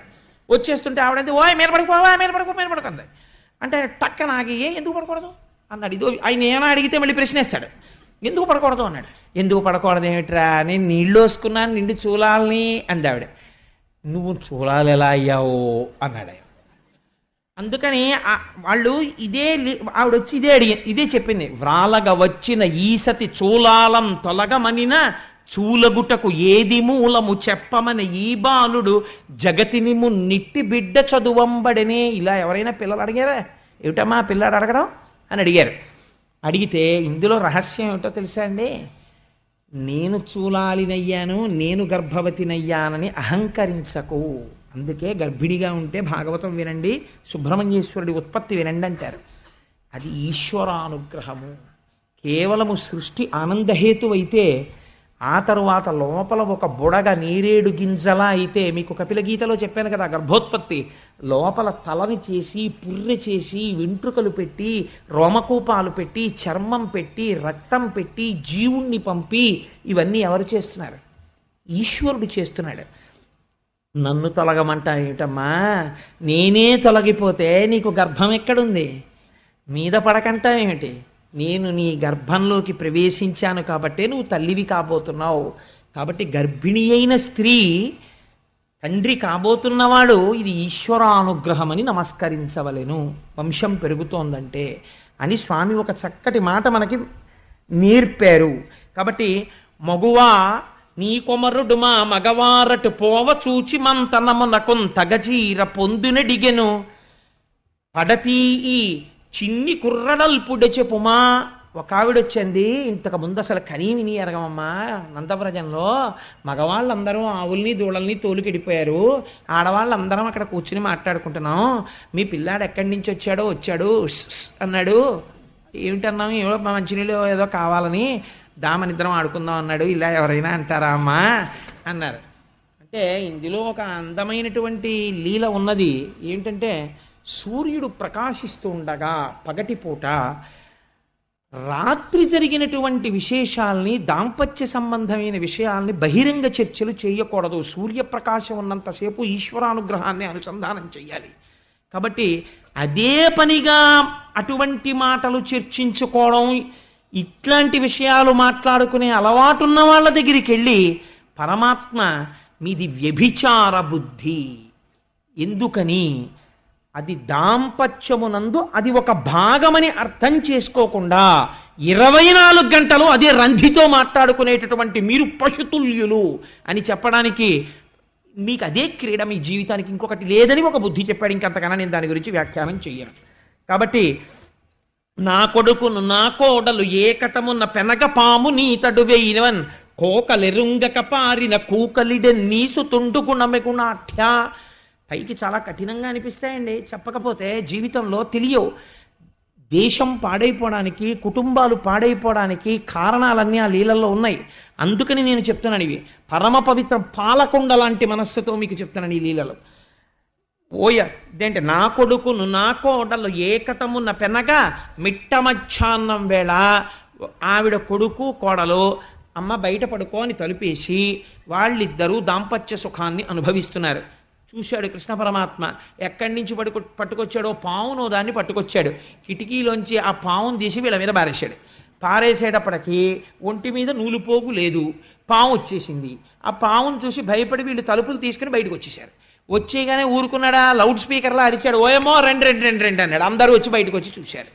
ఏమిటమ్మా నీ కొడుకు చేసిన పనులు? నా కొడుకును నా కోడలు ఏకతమున్న పెనగ పాము నీ తడువే ఇవన్ కోకలెరుంగక పారిన కూకలిడెన్ నీసు తుండు గుణమెగుణాఠ్యా. అంటే ఇందులో ఉన్న రహస్యం మీకు నేను ఆ దక్ష ప్రజాపతి, ఆ తరువాత హిరణ్యకశిపులు పుట్టే ముందు కపిలుడు, కశ్యప ప్రజాపతి, దితి దగ్గర చెప్పాను. వంశంలో దారుణమైన పిల్లలు ఎందుకు పుడతారో తెలుసా అండి? కాలము కాని కాలమునందు రమించకూడదు దంపతులు. అలా రమిస్తే ఉగ్రభావనలు కలిగినటువంటి వాళ్ళు, దేవతా తిరస్కారం చేసేవాళ్ళు జన్మించి ఐశ్వర్యం వెళ్ళిపోతుంది. అందుకే కొన్ని ఇళ్లల్లో అంటారు, మహానుభావుడు వాళ్ళ ముత్తాతగారిటువంటి వాడు, తాతగారిటువంటి వాడు, తండ్రిటువంటి వాడు, ఈయన విషయంలో చూడండి ఐశ్వర్యం హారతి కర్పూరంలా అయిపోయింది, ఎన్ని దురలవాట్లో ఎలా వచ్చాయోనండి అంటారు. ఇది రావడానికి కారణం జనన సమయమునకు హేతువైన ప్రవర్తన తల్లిదండ్రుల యందు లేకుండుట. కాబట్టి సూర్యుడు ప్రకాశిస్తుండగా కృతజ్ఞతా దోషం అంటుకుంటుంది. అటువంటి భయంకరమైనటువంటి ఫలితాలను ఇస్తారు దేవతలు. కాబట్టి ఆ పని చెయ్యకూడదు. కాబట్టి ఇది పశుకామము అని చెప్పడానికి పావుని విసిరాడు స్వామి. లోపల ఎంత గొప్ప రహస్యం ఉందో చూడండి. ఓయమ్మ నీ కుమారుడు మా ఇండ్లను పాలు పెరుగు మన నీడమ్మ పోయదమెక్కడికైనను మాయన్నుల సురభులాన మంజులవాణి. ఆఖరికి వాళ్ళు అన్నారు, అమ్మ ఇంకా నీ కొడుకు ఎలాగో మా ఇంట్లో పాలు పెరుగు బతకనివ్వడు, ఈ ఊరు విడిచి వెళ్ళిపోతామమ్మా, ఈ ఊళ్ళో ఆవుల మీద మా అన్నగారైనటువంటి నందమహారాజు గారి మీద ఒట్టు, మేమందరం వెళ్ళిపోతున్నామమ్మా అన్నారు. అంటే ఆవిడ చూసి అంది, ఇవన్నీ ఎప్పుడు చేశాడంది. ఇవాళ పొద్దున్నే లేటెస్ట్ క్రైమ్స్ ఇవన్నీ. పాత చార్ట్ షీట్ కాదు ఇది, కొత్తగా ఇవాళ పొద్దున చేశాడమ్మా. ఎక్కడున్నాడు? ఇంట్లోనే మొలగంట టింగ్ టింగ్ టింగ్ టింగ్ అని మోగుతుంటే గోడవారు ఉన్నాడు. పిలిస్తే వచ్చాడు. ఆవిడేమో పాలిస్తే అమ్మా నేను ఆడుకుని వస్తానమ్మా అని వెళ్ళాడు. అమ్మ ఆకలేసేస్తోందమ్మా అని ఇంట్లోకి వచ్చి అప్పుడే బువ్వ తిని పడుకున్నాడు. ఆవిడంది, అమ్మా ఎంత అన్యాయం అమ్మా, నా కొడుకు అందంగా ఉంటాడు బుజ్జి కృష్ణుడని మీరేమో ఇన్ని చాడీలు చెప్తారా? అన్యమెరుగడుతన ఎంత నాడుచుండు మంచి వాడితడెగ్గులు మనరమ్మ రామలారత్రిలోక అభిరామలార తల్లులార గుణవతీమ తల్లులార అందావిడ. అన్యమెరుగడుతన ఎంత నాడుచుండు. అయ్యో మా అబ్బాయికి కింద 2 పళ్ళు పైన 2 పళ్ళు అంతే, 4 దంతాలు వాడికి. నోట్లో వేలెడితే కొరకలేడమ్మా. వాడి మీద ఇన్ని నేరాలు చెప్తారా? పాపం వాడికి ఏం తెలుసు, నా ఒళ్ళో ఉన్నాడు, ఇక్కడే ఉన్నాడు, నేనే పెట్టాను అన్నం. ఇంత వెన్న తినేసాడా? వాడికి ఉన్న ఇంత చిన్ని బొజ్జకి అన్నన్ని అబద్ధాలే, అలా చెప్పకూడదమ్మా అంది. చిత్రం ఏమిటో తెలుసా అండి, ఇవన్నీ ఒక్కొక్కళ్ళు చెప్తూ ఉంటే అందరిళ్లల్లో తను చేశానని ఆయనకి తెలుసు. వాళ్ళు చెప్తున్నప్పుట అమ్మ ఒళ్ళోనే పడుకుని దూరంగా పరిగెత్తలేదు. కాంతలు తల్లితో తన వికారములెల్ల గణింప భీతుడై శాంతుని పెంపునన్ పరుమ సాధుని పెంపున గోలమాట్టి విభ్రాంతుని కైవడిన్ జడుని భంగి కుమారకుడురకుండే ఏ వింతయులేక తల్లి కుచవేదికపై తలమోపి ఆడుచున్. అమ్మ ఒళ్ళో పడుకుని ఆ పమిట కొంగు నోట్లో పెట్టుకుని వాళ్ళు అలా చెప్తుంటే కన్నార్పకుండా వాళ్ళ వంక చూసి నీ చేశానా అన్నట్టుగా మళ్ళీ ఇలా అమ్మ వంక చూసి అనేవట. అమ్మ ఇలా వీడి వంక చూసి no I refuse this charge, నువ్వు చేసి ఉండవు అనేది. మళ్ళీ రెండో ఆవిడ చెప్తుంటే మళ్ళీ ఆవిడ వంక ఇలా చూసి కొట్టేస్తుందేమో అన్నట్టుగా అమ్మ అని ఇలా భయంగా చూసేవట. మళ్ళీ అమ్మ ఏం పర్వాలేదని ఇలా నిమిరితే మళ్ళీ పడుకునేవట. ఇలా కాంతలు తల్లితో తన వికారములెల్ల గణింప భీతుడై ఎంతో భయపడిపోయిన వాళ్ళ సాధుని సొంపునన్ చాలా అమాయకుళ్ళ ఏ తప్పు చెయ్యని వాళ్ళ జడుని భంగి. అసలు చెప్తే తప్ప ఇలాంటి అల్లరి ఉంటుందా ప్రపంచంలో? అసలు అలా వెన్న దొంగతనం చేస్తారా? అలా ఆడవాళ్ళతో మాట్లాడతారా? అలా కూడా మాట్లాడతారా అన్నట్టుగా చూసేవట. జడుని భంగి కుమారకుడు రకుండే. ఎక్కడ? ఏ వింతయులేక తల్లి కుచవేదికపై తలమోపి ఆడుచున్. అమ్మ కొగ్గుతో ఆడుకుంటూ అలా చూస్తుంటే అమ్మ పొంగిపోయి వాడి బుర్ర పట్టుకుని ముద్దులు ఎట్టేసుకుని ఆ చిన్ని కృష్ణుడిని, మా అబ్బాయి అలాంటి వాడేమి కాదు పండు అవతలకండి. చూసారా ఎలా గెలిచేశానో మా అమ్మ ఒళ్ళో పడుకుని అని ఓ దొంగ నవ్వు నవ్వేడు వాళ్ళ వంక చూసి. అంటే వాళ్ళు అన్నారు, అవును ఇప్పుడు ఎందుకు తెలుస్తుందిలే, ఇన్ని ఇళ్లల్లో జరిగింది నీ ఇంట్లో జరగదేమిటి? జరుగుతుంది. అప్పుడు మేమందరం స్టేడియంలో కూర్చుంటాం, నీ ఇంట్లో జరిగినప్పుడు నువ్వేం చేస్తావో మేము చూస్తాం. అదేమిటో రేపు చూద్దురు కానీ దాన్ని ఉలూకల బంధనం అంటారు. మహాశివరాత్రికి కృష్ణుడికి తేడా లేదన్నప్పుడు నేను భాగవతాన్ని పక్కనెందుకు పెట్టాలి? జ్యోతిర్లింగం గురించి చెప్పి రేపు ఉలూకల బంధనం చెప్తాను. ఉలూకల బంధనానికి ఉన్న గొప్పతనం ఏమిటో తెలుసా అండి?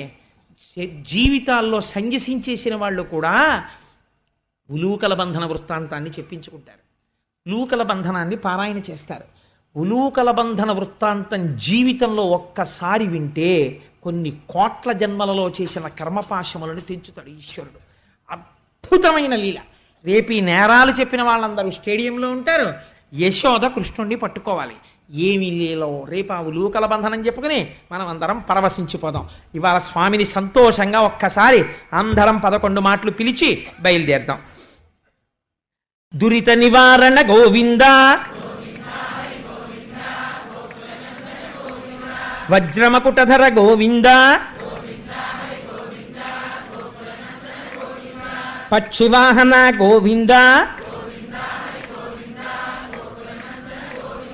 పాప వినాశక గోవింద,